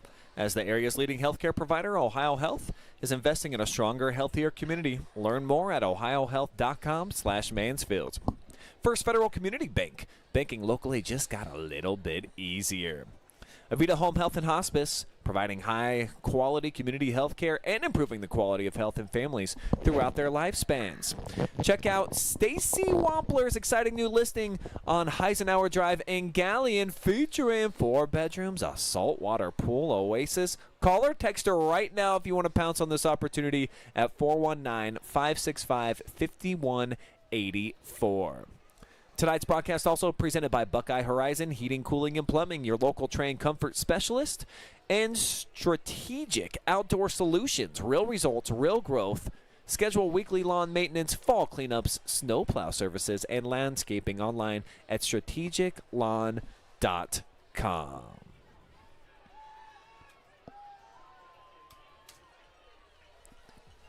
We now welcome you for the halftime show presented by Strategic Outdoor Solutions. It is 13-3 right now. That team, the number 2 squad in Region 14 on top, the Galion Tigers, over number 10 Cloverleaf here at the break. I am Brian Skowronski, Jason Beans, my sidekick here tonight. And Galion, kind of a bad break, 42 seconds left. Kane Hay, awesome play, 46-yard hookup. An amazing throw, too, by his quarterback, Ayden Schmidt, wiped out by a not necessary penalty in our eyes, watching the replay and talking to some other people up here in the booth, but they still lead by 10, and they get the football, so all is well in Tiger Land, but it could be better. Yeah, you never like leaving points, off the board, especially in a playoff situation that, it's lose and go home. But, yeah, you're up 10. You get the ball to start the second half, so, you're kind of in the driver's seat. I think you've kind of got Cloverleaf's defense figured out. I think that the Galion offense figured out we're going to line up and go hat to hat and run the ball at these guys and use our size. And the thing that concerns me, with Galion in the first half was really the penalties, and they kind of shot themselves in the foot. I hope that's just a product of rust and being off. Essentially, they've been off for 2 weeks because of the bye. Because I think what do they have, 7 penalties for 70 yards, and obviously the last one was pretty costly. Here are the first half numbers for you. You're right, the penalties certainly did stack up for the Tigers, but so did the rushing yards. They did a nice job on the ground. They got some momentum going, scoring on their first drive. Braxton Stuckman, both touchdowns so far here tonight for the Tigers. Neither team turned it over, though there was a giveaway on downs by Cloverleaf at one point. They've put up 75 through the air, and we thought that they were going to be much more of a rushing attack here tonight. That's been their MO on the season, about 2,000 yards coming into tonight on the ground, Jason, but the Tigers just have not allowed it. No, they haven't. Defensively, the Tigers have played really well. And if you look at those pass yards, that can be a little misleading because those 75 yards, a big chunk of those were on 2 plays. They hit the tight end on the seam, and then they hit the backside screen throwback. Those 2 plays were the big chunk of those 75 yards of passing. And again, they were also aided by a couple big penalties on Galion that helped lead to that field goal. So you see the big kicker, Austin Susserstick, just awaiting an opportunity to boot it off, get this third quarter underway. Tigers are going to get the football, unless maybe some tricks up the sleeves here for the Colts on this kickoff. I think they'll kick this away. You're only down 10. You get a stop here and let this thing play out a little bit. I don't think it's time to hit the panic button yet. He will boom it up the middle. Roll and taken inside of the 20-yard line. This is Longwell with the return. And the Tigers going to have a First Federal Community Bank first down coming up from about the 36-yard line. So offensively for them, Jason, what do you think needs to come out here and kind of happen early on to show some dominance and that they're the number 2 seed? I think, to dominate a football game, you dominate the football game at the line of scrimmage. And I think you get back to getting a hat on the hat. I think you run the ball at Cloverleaf and let them know it's going to be a long second half. Then I think you can get back to doing some of the things that you want to do off play action pass and stuff like that. But I think you have to get back to establishing a running game. They're going to hand it off. Here is Braxton into heavy traffic. He's going to be forced back. Big mosh pit down there, and Stuckman only a pickup of 1. Adam Gray led the tacklers. Also in on the stop, Jameer Johnson. Jameer Johnson helping in on the stop, forcing him back along with Austin Gray.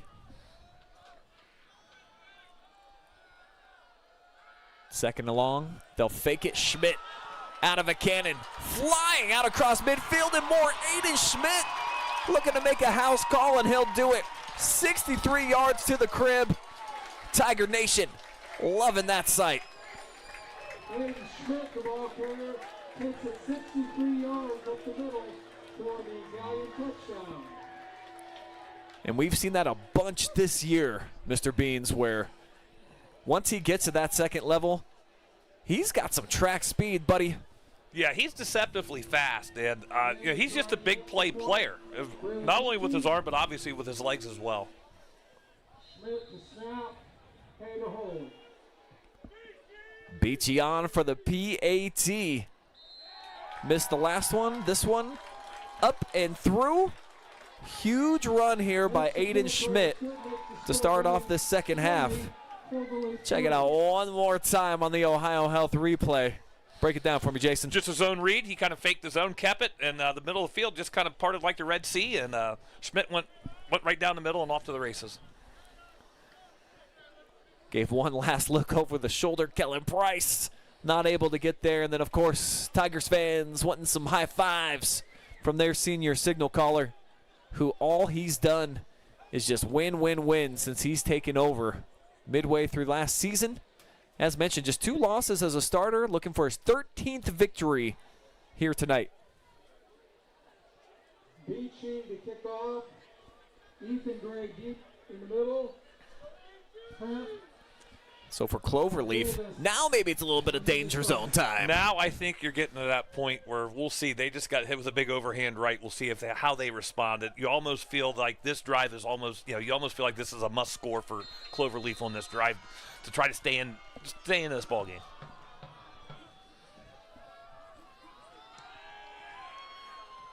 Beachy sends it deep from his own 5-yard line. Here comes Ethan Gray, stutter step. Then dropped down by a pair of Tigers.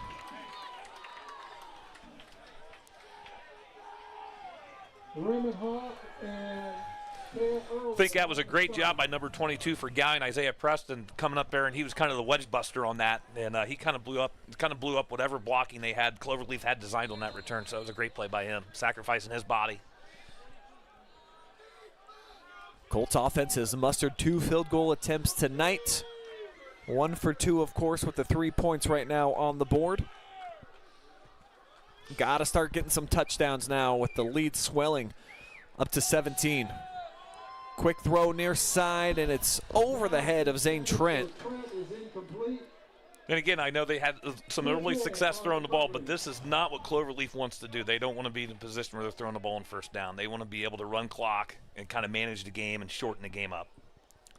And the freshman as well. It's somebody that was not on my radar doing my game prep today whatsoever. Very limited in his offensive touches. 1 catch, 1 yard coming into tonight. I think that's his 6th target. They've went to him a lot. Maybe that's a product of Tully being beat up. And, so you get a guy down, other people have to step up. And this guy has the entire night. So cool for Kuhlman. I mean, this kid has made unbelievable reads from that middle linebacker spot all night, Jason. He had a little help from number 2, Sam Evans, on this play, too. He took on the pulling block, and that opened it up for Coleman to go make the play.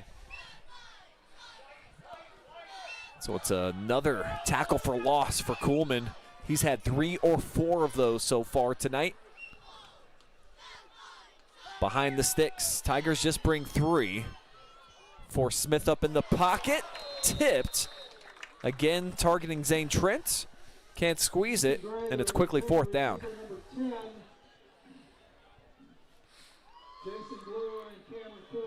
As you said, Brian, the Tigers just brought 3. They dropped back 8. But he was really lucky that ball wasn't picked off. There was really nowhere to go with that. It's actually Ethan Gray who's able to get both mitts on it. It's going to be close to 1st down yardage, but it's incomplete. And the Tigers figure to get the football back. Kane Hay standing at his own 45, and there's the block punt. Tigers cashing it in for the touchdown. Dominic Capretta dives in, and all of a sudden, the jungle is going crazy. Well, we talked about it before the game, that this was something that I saw in film study that I thought Galion had the opportunity to get one, and they took advantage of it.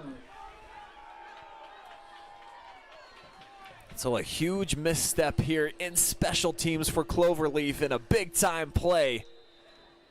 Show it to you after this PAT again. Beachy barrels it up to make it 27-3. 14-0 run in 1:40 here for Galion. And check this out. Looks like that's Zach Saley off the edge. Number got the 55. left palm on it. Yeah, you got the big paw up, got a piece of it. What a start here to this 3rd quarter for the Tigers. We will be back, see if Cloverleaf has any type of fight in them here in this 3rd quarter.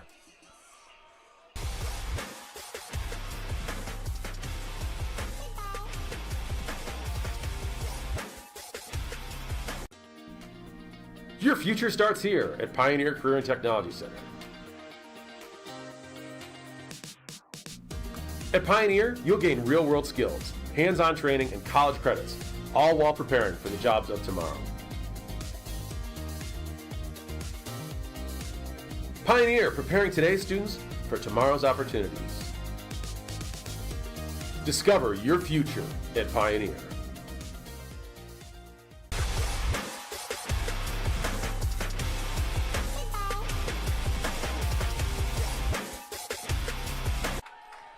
Beachy just booted it through the back of the end zone here. Tigers all of a sudden have just pounced all over Cloverleaf. 27-3, and start thinking about running clock territory now after this great start here for Galion.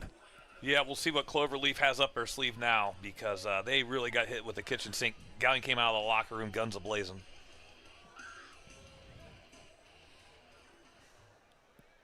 Going to be a really critical drive here for the Colts. If the Galion defense can again hold them for a 3-and-out, boy, the momentum is just going to keep lining up over on their side. Ethan Gray, the ball carrier. Just a couple yard gain here to start off this drive. They just brought Gray over, and they just ran the jet. And again, Sam Evans has done a nice job all night of kind of sealing off that end. They keep wanting to pull the guard when they run that jet, and Sam's done a nice job of forcing that jet to be turned inside where the flow comes to meet the runner. Quick flick. And Jimmy Tolley, good sign, back into the mix. It's good to see Tolley back in the game. Just a little bit shy here of 1st down yardage. But it looked like he was moving well off of his tight end spot. Yeah, just ran a simple out route and good throw. Tolley, the leading receiver for this team coming into tonight. Big 3rd down here for Cloverleaf, just to kind of stop the bleeding here a little bit. 2 men in the backfield. They'll give it Gray left side. Trying to show some patience, but the Tigers tracking. They're going to grab him in the backfield again. I think contact's made there by Camden Kuhlman, and he's certainly stopped shy. It's going to be 4th and 2. Well, it appears that the Colts are going to go for it, Brian. At least going to try to get Galion to jump off sides. They're going to line up, go with some hard count. And we saw the 70 penalty yards in the first half for Galion. It was even more than that when you consider wiping out the touchdown. Yeah. Timeout, Cloverleaf. Yeah, that was a 42-yard penalty, or when you think about it, or 46-yard penalty. Cloverleaf called a timeout. I would think that they're going to punt it. Galion didn't take the bait. I think I'm on the flip side of this coin for this one. You're already down 27-3 here. It's just 4th and 2. If your offense can't put up points, there's no point in, if we're playing to win the game, I guess is what I'm trying to say, you have to get your offense down the field. No, I agree with you. Your inner Herm Edwards came out, you played to win That's the right. game. But no, and I agree with you. And obviously, the punt's not exactly safe right now. Galion just got one. That's a good point. They are lined up in the punt formation. Look at Saley, 55, coming off the edge. He's licking his chops. He's looking for another one. He's got Kurt Hay just on the inside. Here they Saley to come the out. again. Punts off, and again, not a good one. It's going to go out of bounds right around midfield. So the Tigers will have excellent starting field position and a chance to really just start hammering away at this Cloverleaf opportunity to make some type of comeback. And back to your point, Brian, about not going for it, so you punted. So essentially, you only gained about 20 yards of field position by punting the ball. And again, you're down 27-3. Like I said, you've got to score, and you've got to score in a hurry. Yeah, they haven't had a punt that's really flipped the field position yet so far here tonight. But we'll see if the defense can step up and make a play. See if Schmidt doesn't dial one up here and takes a deep shot to put this thing away. Looks like they're going to run it, though, here on first down. Stuckman. Going to be ripped to the turf by Ethan Gray. Ethan Gray on the stop. 3 yards to start off the latest drive here for the Tigers. 45-yard line.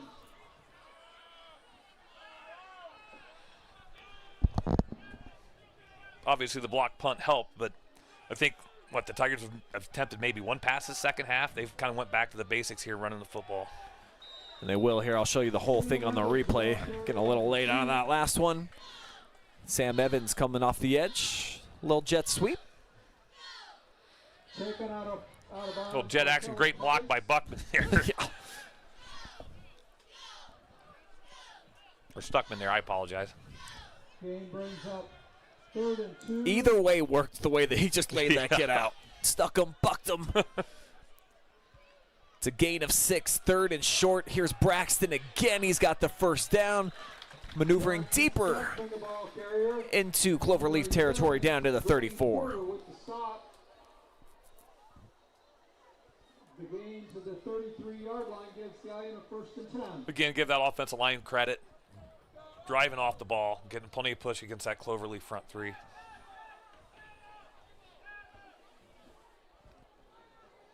Tigers break the huddle. 7:45 remaining here, quarter number 3.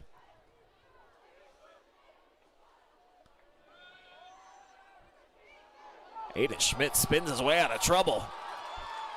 He might take it to pay dirt again, but runs into the arms of Zane Trent.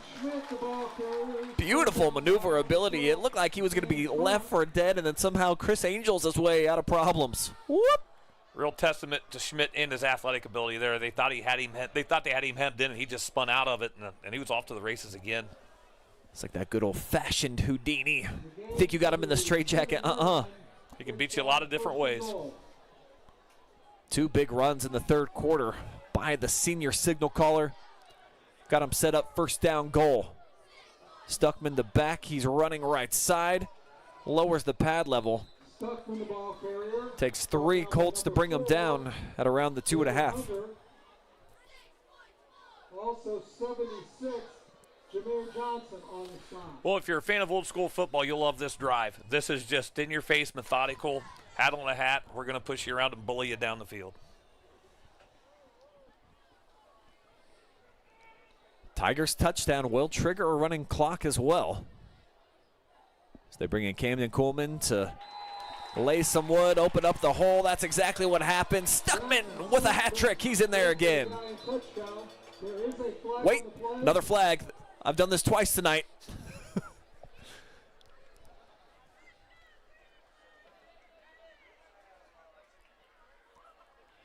Personal foul against Cloverleaf, so it's going to stand. Maybe a little bit of frustration starting to set in on that Cloverleaf football team. But here it is again. They just bring in Cam Kuhlman, 204-pounder. Sets it open, and then Stuckman dives in. He's been great in short yardage situations tonight. Yeah, he's been fantastic. That's his third score tonight. And again, give the offensive line for the Tigers a lot of credit.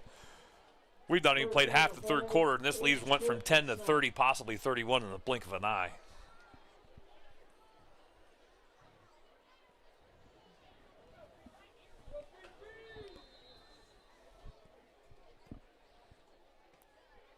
Beachy belts the PAT, adds on another, and the Tigers continue to increase their score. We'll have a running clock when we come back.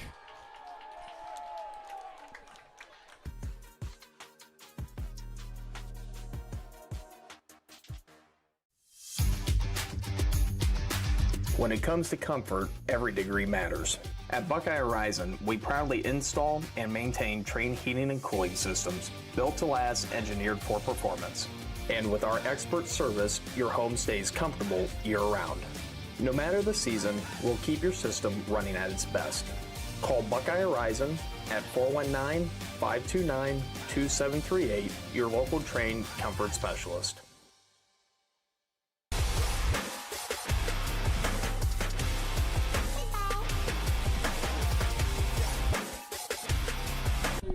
So with the personal foul coming after the play, they get to advance the kickoff to the plus side of the field, 45-yard line. Interesting what Galion does here. You just kick it deep in the end zone, let him take it to the 20, or you try to squib something down there, maybe pin him deep.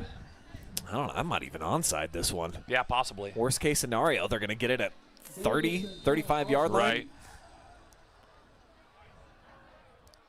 And there is the running clock. And Beachy's just going to put it out of the back of the end zone. Beachy's kick goes through the end zone for a touchback. So for Cloverleaf, boy, things have really come undone in a hurry in this third quarter, and you said it during the break. What a difference a special team score can make for a team, and Galion getting one off the Saley blocked punt. And it just seems like the momentum, that pendulum has swung, and it has just stayed in the quarter right now for Galion. Yeah, it stayed on the Tiger side of the field, and like I said, this thing unraveled in a hurry, and it's especially when you're dealing with high school kids, and momentum's a funny thing, and you give up a special team score, and it's just tough to overcome. Isaac Smith and the Colts offense got their work cut out for him. Quick throw near side. Not a ton there. The catch made by Braden Byer. And again, the personal foul call on Cloverleaf, it might be starting to set in. They've had a great year, but the number 2 seed kind of came out of the locker room at halftime, kind of flexed their muscle a little bit.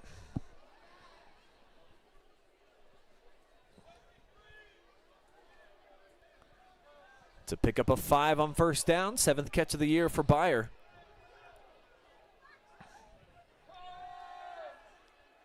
Schmidt breaks the pocket, running left. And he'll trot out of bounds right near the sticks. I think they might mark him short. Certainly looked like he went out shy of the 30. This is a little bit of a mental mistake by the quarterback. He got out of bounds, but the clock's still running. It's a running clock situation, so you might as well make sure you get the first down. Around the 28-yard line. It's going to be 3rd down and actually a horrible spot, really. It's a full 2 yards, Jason. I thought it was closer than that. Had the ball in his right hand, too. Cloverleaf looking to pick it up through the air. Actually, it's a pump fake. Now goes downfield. Incomplete. Marzell Davis, the intended target. And I think at this point, you almost have to keep the offense on the field here with this 4th and 2. Yeah, it's 4th and 2. You have to go for it. Quarterback wanted to go with a hitch route. It was covered, so he pumped, and then he got to rolling to his left, trying to throw back right. It's a tough throw to make downfield. We got a penalty? We sure do. So actually, they're going to redo 3rd down over again. I don't know. Maybe it's because it's kind of hard to see the field from up here. It is. The panes and the windows are a little bit steamy, Jason. Yeah. Quite a few flies floating around here that we've been battling tonight. Yeah. Maybe it's just old age. I don't know. We're missing these yellow flags. These 40-year-old eyes ain't as good as they used to be, my friend. I wish I was 40. But, hey, are you surprised Galion took the penalty there? Well, you could have declined it and set up 4th and 2. But I guess you're probably thinking Cloverleaf's going to go for it anyways, even if it's at this situation. And with the clock running, why not just get Zaley off the end? Another tackle for loss for the Tigers and bring up 4th and forever. Zach Saley, again, he blocked the punt. Now he's got a sack. Yeah, this kid's had such an awesome season. First team All-MOAC. Just a dynamite defensive end. Need 24 yards here. They got the punt unit on. Well, we'll see how this adventure turns out. It has been that. It's like a theme park every time they line up in this formation. About the only thing they haven't done is snap the ball over his head. So maybe they've got that in store for us. Saley coming off the edge. They double him this time. Punts off. It looked like it hit off the helmet of a lineman, though. It took a hard left-hand turn off his foot. I'm not sure what it hit. It hit his foot, and then I'm not sure what happened after that. Yeah. Looked like it just kind of exited off of Route 30 here. Dead left. Hard to tell if it hit somebody or not. Yeah. Nevertheless, Tigers, best starting field position of the night. Right outside the red zone, man. Well, now, Brian, you start thinking about this. You know you've got to play another week, and hopefully you got another 3 or 4 games left. You got a running clock situation here. It's 34-3. Do you start thinking about getting your starters out? You don't need anybody getting injured or banged up at this point in the game, I wouldn't think. Keeping their veterans out there right now.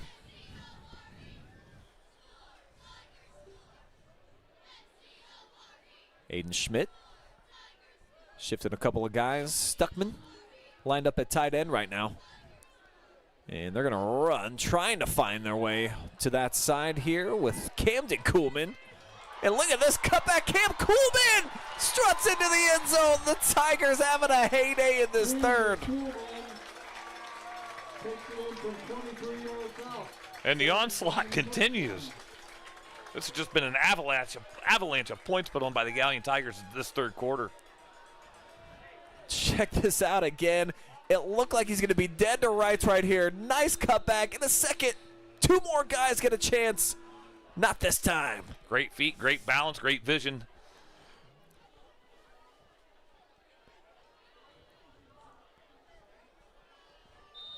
Beach's extra point try is good. Beachy again tacks it on. And with the clock spinning under a minute to go, the latest touchdown. A beauty. Let's slow this thing down right here, shall we? This is going to be a top play nominee, I got a feeling, on the OH report this week. That's good stuff. That's really good stuff. He might have even scored if it was a flag football game, the way he was cutting and slicing and dicing there. Boy, Jason, do you remember when it was 13-3 at halftime? It seemed like years ago. This thing just said this was just an avalanche of points and just got dropped on Cloverleaf's head. Give Galion credit. I'm not sure what was discussed at halftime in the locker room, but I'd bottle that speech up because whatever was said, it has worked.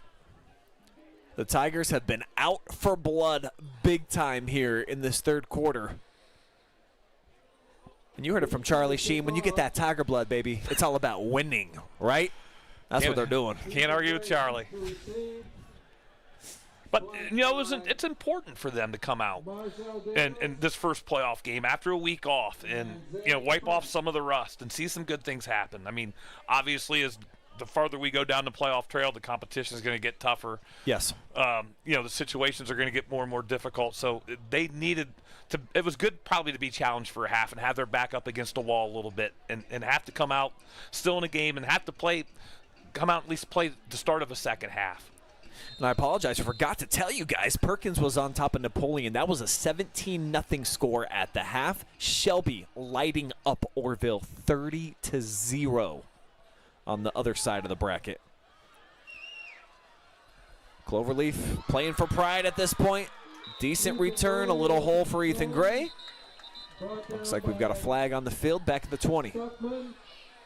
There is a flag on the play. Looks like we got a hold on Cloverleaf.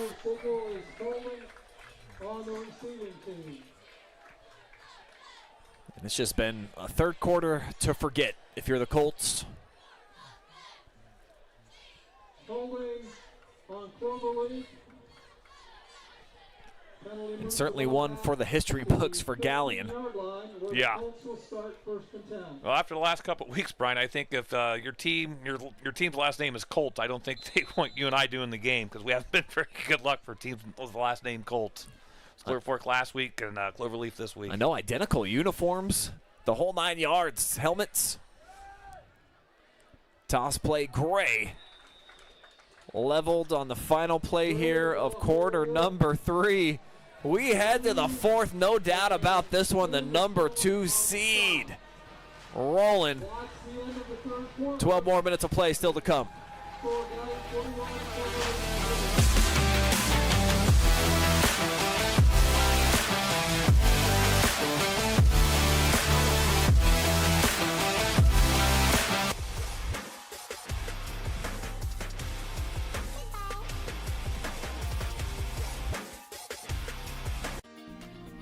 Your future starts here at Pioneer Career and Technology Center. At Pioneer, you'll gain real-world skills, hands-on training, and college credits, all while preparing for the jobs of tomorrow. Pioneer, preparing today's students for tomorrow's opportunities. Discover your future at Pioneer.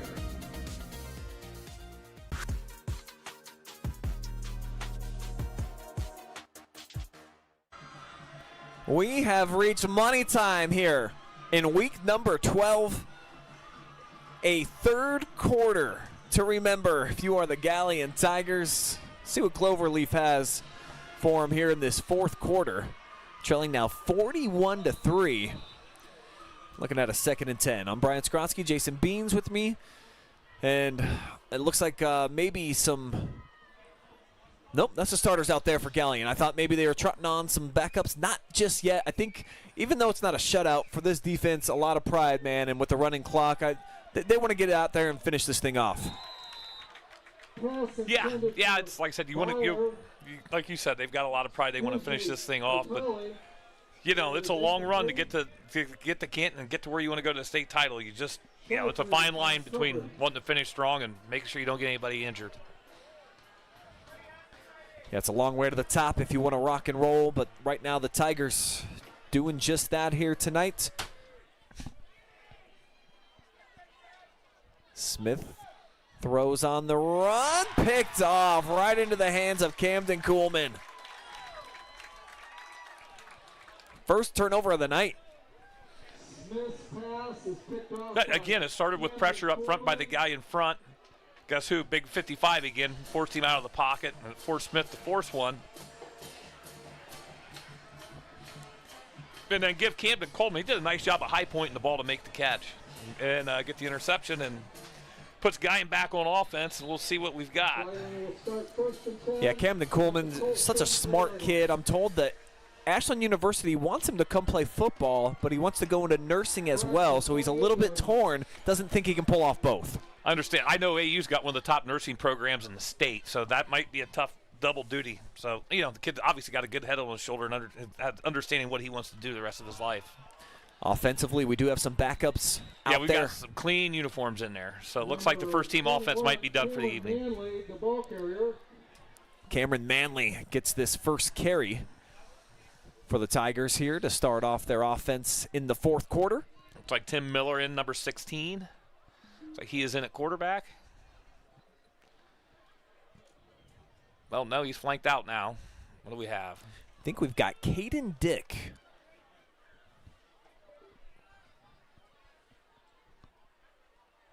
He's back behind center now. Manley to his right. They'll hand it off the jet sweep. Not going to go very far. Ramon Hawk, another sophomore. Yeah, you got that right, Brian. I'm not used to seeing, I see 23, I'm thinking running back or a wing back. I see 16, I think quarterback. I'm stuck in my old ways. I got to get up with the times, I guess. 23 is a viable number for a quarterback to wear now. It is tough for the eyes to adjust to that, but that certainly is the case. No number off limits these days for the signal callers.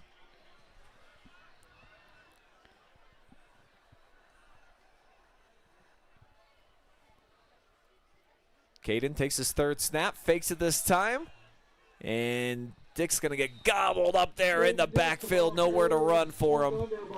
Lost 2 yards. Colts still have their starting defense in, but great experience for these young kids for the Galion Tigers. Obviously, I would think Dick is the heir apparent to Schmidt next year at quarterback. So anytime you can get your young kids some experience in a playoff-type atmosphere, it's always a good thing. Loss brings up 4th down. 4th down. Tigers look like they're just going to keep the offense on the field. Try to give Dick an opportunity to pick this one up through the air. Play clock down to 5. He's got 3 receivers here to this near side, and just going to be a running play. Carrying it high and tight. Goes Manley, and he'll be stopped, so the ball going back over to Cloverleaf. And kind of a classy move here by the Tigers. You know, I was just about ready to say that, Brian. That was a class move by Coach. You know, this game's in hand, you know, and you proved your point. The game's essentially won. So a class move. I totally agree with you on that. If you're joining us a little late, just an absolute barrage in the 3rd quarter. Galion only led 13-3. There wasn't really a whole lot impressive about the Tigers in that first half. They did have a fantastic 46-yard touchdown reception right before the break wiped out, but then they come to play. A touchdown in the first minute and a half, block a punt right after that, and the floodgates just wide open.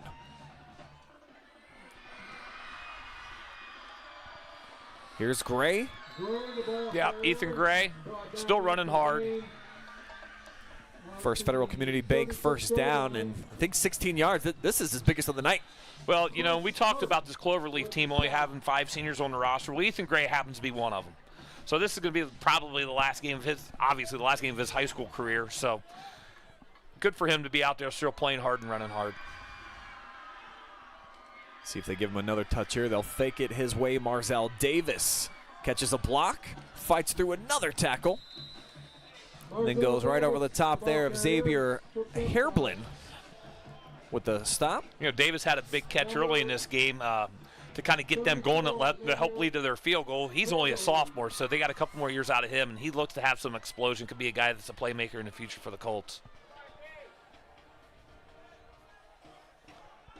So the Tigers with their JV unit in. Cloverleaf taking advantage right now. Pass is complete to Jimmy Tolley. Tolley with the catch. He's had a few of those so far tonight. Tolley, another guy that's going to be back next year. So, you know, like we talked about, you know, if you're Cloverleaf, you know, you got these young kids, and you got to experience playoff football. You got to experience the atmosphere of the playoffs. You won a game in the playoffs, so you've got a lot to build on going into this offseason. Have to do without the services of 22 next year. Stopped on the perimeter by Tanner Lamb, but it's enough for a first down.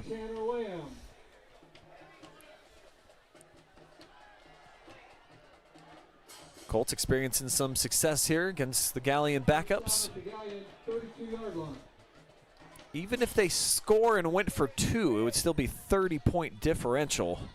So the clock's going to continue to run regardless of the outcome, as there's a missed decision here, but it's going to work out quite nicely. Smith to the perimeter, his biggest run of the night. Yeah, I think I think there was something got messed up in the backfield here. And I think, for sure. I think Smith just said, you know what, I'm just going to eat it and keep it and get what I can get, and it turned out to be a big play.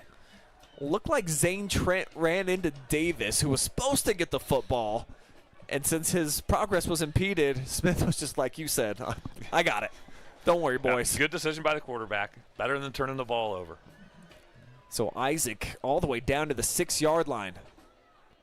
Looking to cash in. Pretty much every play on this drive has gone for big yards. Slithering forward here. Gray down to the 1. See if the Cloverleaf coaching staff doesn't try to get the senior into the end zone. Got a pretty good block out in front that time from Jacob Atkinson. And they'll snap it here quickly. They're going to give it to him. I'll show it to you. He's into the end zone. Ethan Gray takes it in from 2 yards. Looks like we got a player down for the Colts. For the Colt touchdown. But they do get into the end zone. First points for Cloverleaf since the field goal at the end of the first quarter. And this is what the touchdown run looked like. They've liked that motion all night, just bringing Ethan Gray out from the slot. Yeah, instead of a jet sweep, they ran more like a jet power, where they had the fullback leading for him, and they just found a crease over the tackle, and he got in the end zone. It's Dominic Now, the injured player, down on the field. So we'll take a quick commercial timeout, and we will be back here at Galion. 4:07 still to go here in the fourth quarter.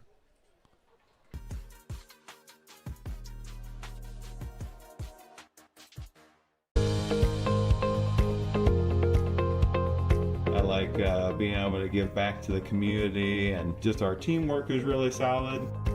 It makes it an incredible place to work because a lot of people enjoy what they're doing and want to help out.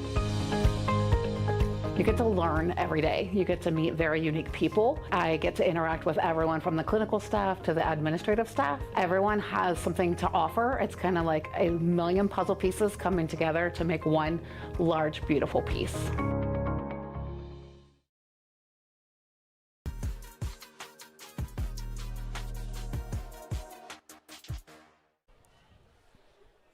So it's a little bit wobbly with the hurt leg, but Dominic Now is up, and the senior heading over to the sideline. And the good news is it's after this successful touchdown, Jason. So Colts playing for some pride here down the stretch. And checking the first box, getting into the end zone against the backup unit for Galion on defense. Well, it was like I said, it was a nice touch by the Cloverleaf coaching staff to get their senior in the end zone. It's the last game he's going to play as a Colt, and obviously their workhorse, running back, linebacker, and get him in the end zone. Nice move by the coaches. Susser stick tacks on the PAT. Make it 41-10, so the clock will stop momentarily. And you notice, that's in a way that's Cloverleaf waving the white flag there. Kind of, they could have went for two. I mean, it wouldn't have mattered. Still been a running clock, but they didn't. They kicked the extra point there, where the handwriting's on the wall. They understand what's going on. For those of you watching on NFHS Network, OH Report is proud to have you guys on board. And we will be partnering with them throughout the high school football playoffs. A lot more games coming up from OH Report on their platform in the coming Friday nights. Shout out to Stacey Wampler of Sluss Realty, who's got an exciting new listing at Heisenhower Drive in Galion right now, featuring 4 bedrooms and a saltwater pool oasis. You see her phone number right there on your scoreboard. Get a hold of her. She's trying to move that property this weekend, folks. It is not going to last. Hey, Brian, I'll give a quick shout-out to the Big Thread, as I always do.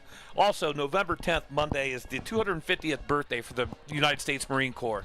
Let's go. Semper Fi to all you jarheads out there. Thank you for your service. And then that's followed up, obviously, by the next day, November 11th, which is Veterans Day.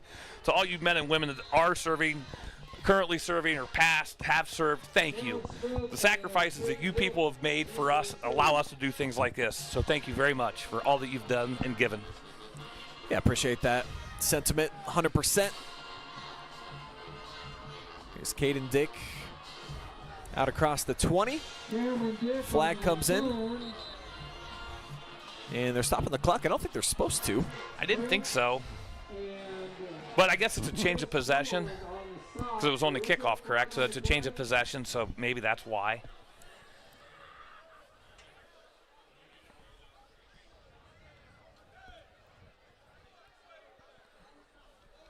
Appears this is going to go against the Tigers, with the head man looking over to Cloverleaf's sideline. But I'm way off, as it's a face mask against Cloverleaf.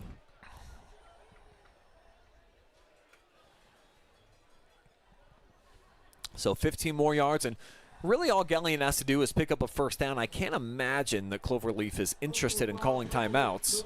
I don't think so, and I don't think Galion's interested in, I think Galion's just as much interested in getting out of here as Cloverleaf is getting on the bus and going home. Tigers with a huge avalanche that we all saw go down in that third quarter. Yeah, this was a competitive first half at 13-10, and then, like I said, it was just a 28-point barrage by the Tigers in the third quarter, and that sealed the deal. And now we got to start thinking about who's going to be our game MVP tonight, Jason. I think Stuckman with the 3 touchdowns kind of sticks out. I think Stuckman with the 3 touchdowns. I think Coleman on defense, he was all awesome. over the field. Yes. I also, defensively, Coleman. Also Zach Saley, he was fantastic at the defensive end. But of course, you've got to talk a little bit about Ayden Schmidt with that fantastic touchdown run, and of course, he's the leader of the band, and so there's plenty of guys to choose from. Yeah, this could definitely be a 5-way MVP split here tonight for the Tigers. We will just choose one. And normally when we're live and free on the OH Report, I just always put it on the shoulders of our viewing audience, but I can't poll the Facebook and YouTube crowd here.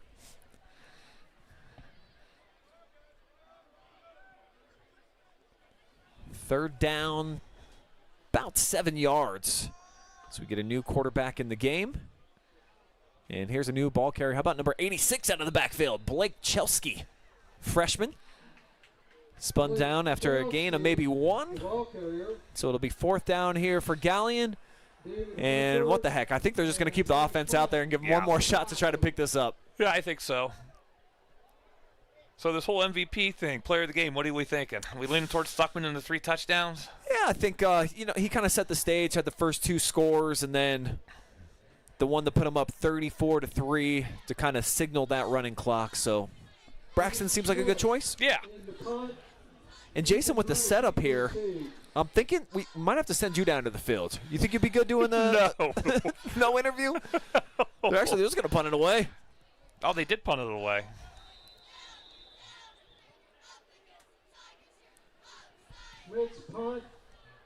So the clock spins, and probably Cloverleaf will just one play, maximum of 2 here. Yeah.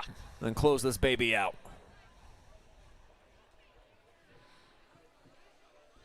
Solid season, though, for the Colts. Playoffs, winning on the road at Bay. It was just a treacherous last 4 weeks for them, all away from home and all against good opponents. Tough to win on the road. Like I said, this is a young football team. So, I would think that, they should be excited about their future, and there should be high expectations for next season. Nice first down run, except for a Hankies on the field, back around the 39-yard line. I think it's going to be a hold, and it was 8 yards down the field. And the Colts don't have to snap it again if they don't want to. But I got to imagine they probably want to get Ethan Gray one more touch. See if that's the case. Final snap of the night. It is going to be the senior Gray right side. And that is going to put the game in the books. And why not? One more flag before this thing's over. Oh, is there? Yeah, I saw a flag come flying out of nowhere, so I don't know what they saw, what they're calling, or are they going to pick it up?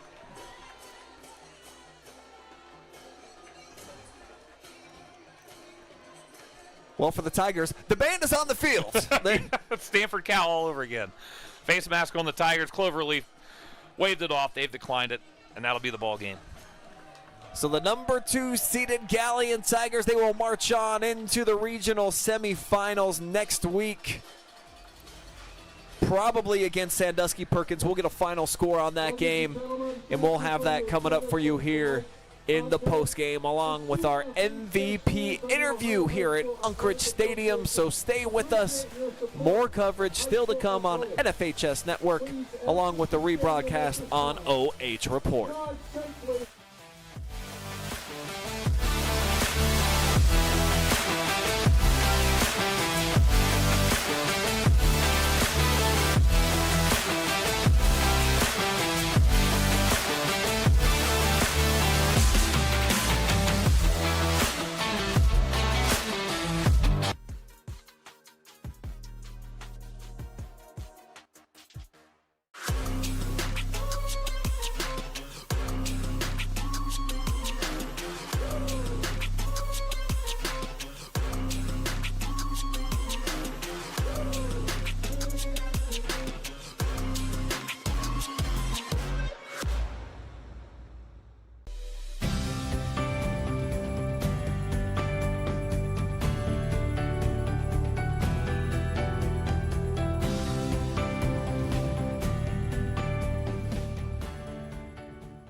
When it comes to comfort, every degree matters. At Buckeye Horizon, we proudly install and maintain Trane heating and cooling systems built to last, engineered for performance. And with our expert service, your home stays comfortable year-round. No matter the season, we'll keep your system running at its best. Call Buckeye Horizon at 419-529-2738, your local Trane comfort specialist. At Avita Home Health and Hospice, our caring professionals are ready to serve you with personally tailored services designed to meet the unique needs of each individual. When we take on a patient at Avita Home Health and Hospice, they really do feel like family.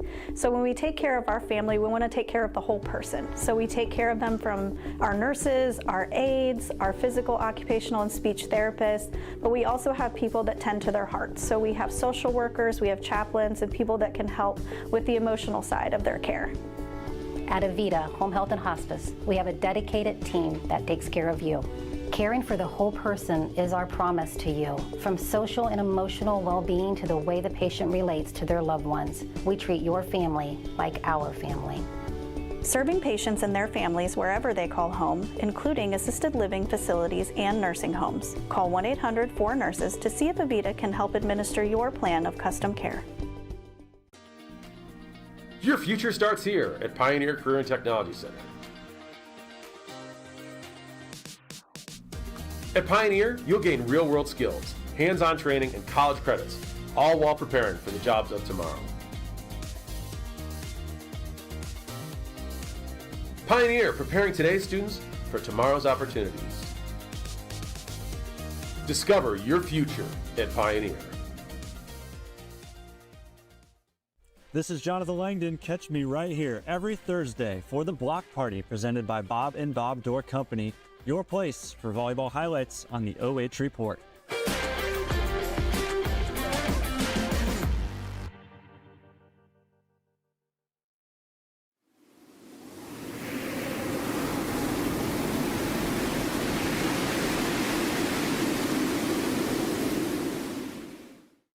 Take a look at all the action from Friday Night Football right here in North Central Ohio with great analysis, highlights, coach interviews, and so much more every single Friday night right here on the OH Report.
You just entered.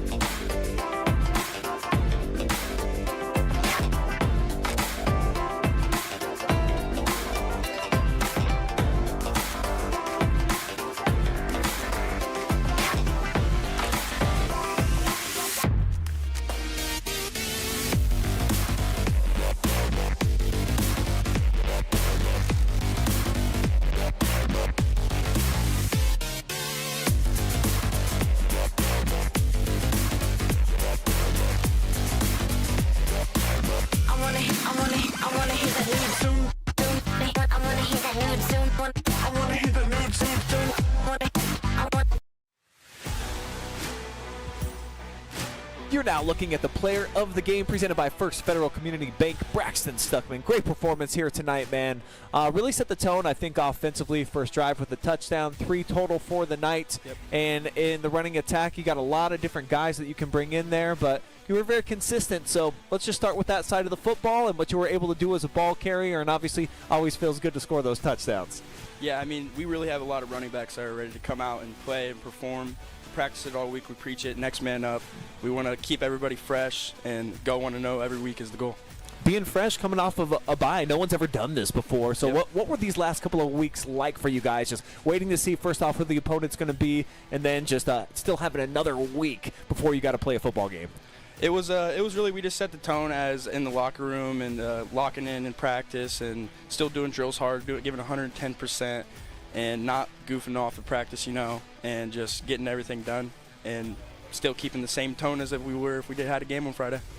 Well, the first half, wasn't great for you guys. Nothing exceptional. 13-3, you're up. Then all of a sudden, man, just an avalanche. 28-0 in the third quarter. If you can give me an idea of what was said in the locker room, maybe if there was a mentality change or what the heck happened, man, because you blew them out of the water there for like a 10-minute stretch. Yeah, so pretty much what was said in the locker room is we're shooting ourselves in the foot, really, and we were just everything that we were doing was really just like we was backfiring on us. We were holding all that, this and that. Every week we go in the locker room, we preach it's 0-0 at halftime, go out there, it's a new game every single time at halftime. And all I want to say is Coach Dick really puts it in our heads and pounds it in there that we need to go out there and execute on offense and defense. Job well done, definitely in that second Yes, half, man. So you're moving on. You're into the regional semifinals now. I think Yes, Sandusky Perkins is going to be the opponent for you. Obviously, they went to the state championship game last year. And then Shelby potentially on the other side of that. So as the number 2 seed here, just talk to me about your excitement with this program and the display that you just put on right now, because you guys, I think, were a favorite probably to emerge and at least get to the regional final. Yeah, for sure. I think we're shooting for that. And what we did make history in the first time tonight since the, what was it, the 21st century, I think is what they said, since the state championship team. I mean, all thanks to like everybody on our team putting in work every week, every day in and out, coming in, serving their purpose. And I want to take a shout out to my lineman, Ayden Schmidt. Shout out. Yeah, yes, sir. And all my other running backs came in there, gave me breathers. They're all dogs. Camden Coolman, Kale Early. They're really good guys. Well, congratulations, man, for being our MVP. I got a little goodie bag for Thank you you here. And then normally we let you give us shout-outs at the end. You kind of already did sorry. that. Anybody else you want to fill in? Yeah, shout out to my dad, shout out to my mom for being there for me and pushing me to be better in life. All right, Braxton Stuckman, 57 yards on the ground, 3 total touchdowns. That is your First Federal Community Bank MVP.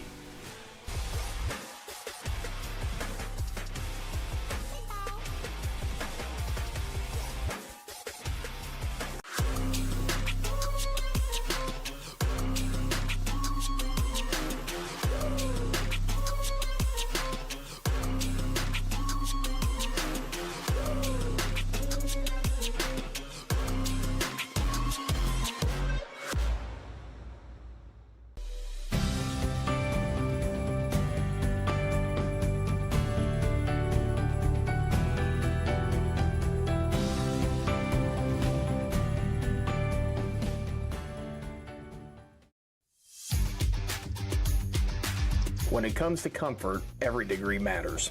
At Buckeye Horizon, we proudly install and maintain Trane heating and cooling systems built to last, engineered for performance. And with our expert service, your home stays comfortable year-round. No matter the season, we'll keep your system running at its best. Call Buckeye Horizon at 419-529-2738, your local Trane comfort specialist. At Avita Home Health and Hospice, our caring professionals are ready to serve you with personally tailored services designed to meet the unique needs of each individual. When we take on a patient at Avita Home Health and Hospice, they really do feel like family. So when we take care of our family, we want to take care of the whole person. So we take care of them from our nurses, our aides, our physical, occupational, and speech therapists, but we also have people that tend to their hearts. So we have social workers, we have chaplains, and people that can help with the emotional side of their care. At Avita Home Health and Hospice, we have a dedicated team that takes care of you. Caring for the whole person is our promise to you. From social and emotional well-being to the way the patient relates to their loved ones, we treat your family like our family.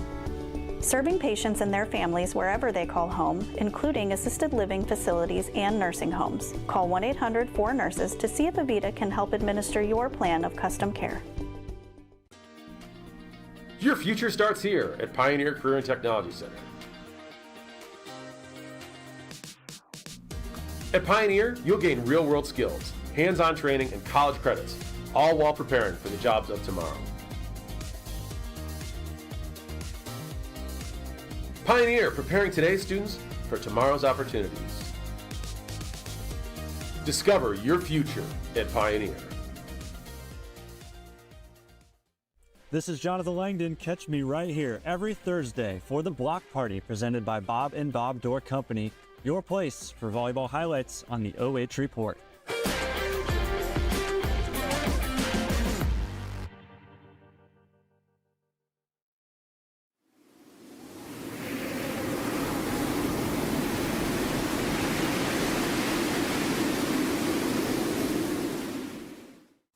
Take a look at all the action from Friday Night Football right here in North Central Ohio with great analysis, highlights, coach interviews, and so much more every single Friday night right here on the OH Report.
Looking at the camera.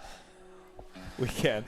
We're back for your post-game show here presented by Strategic Outdoor Solutions. I'm Brian. This is Jason. It's a little cramped up here. Great old press box. But what a performance here by the Galion Tigers.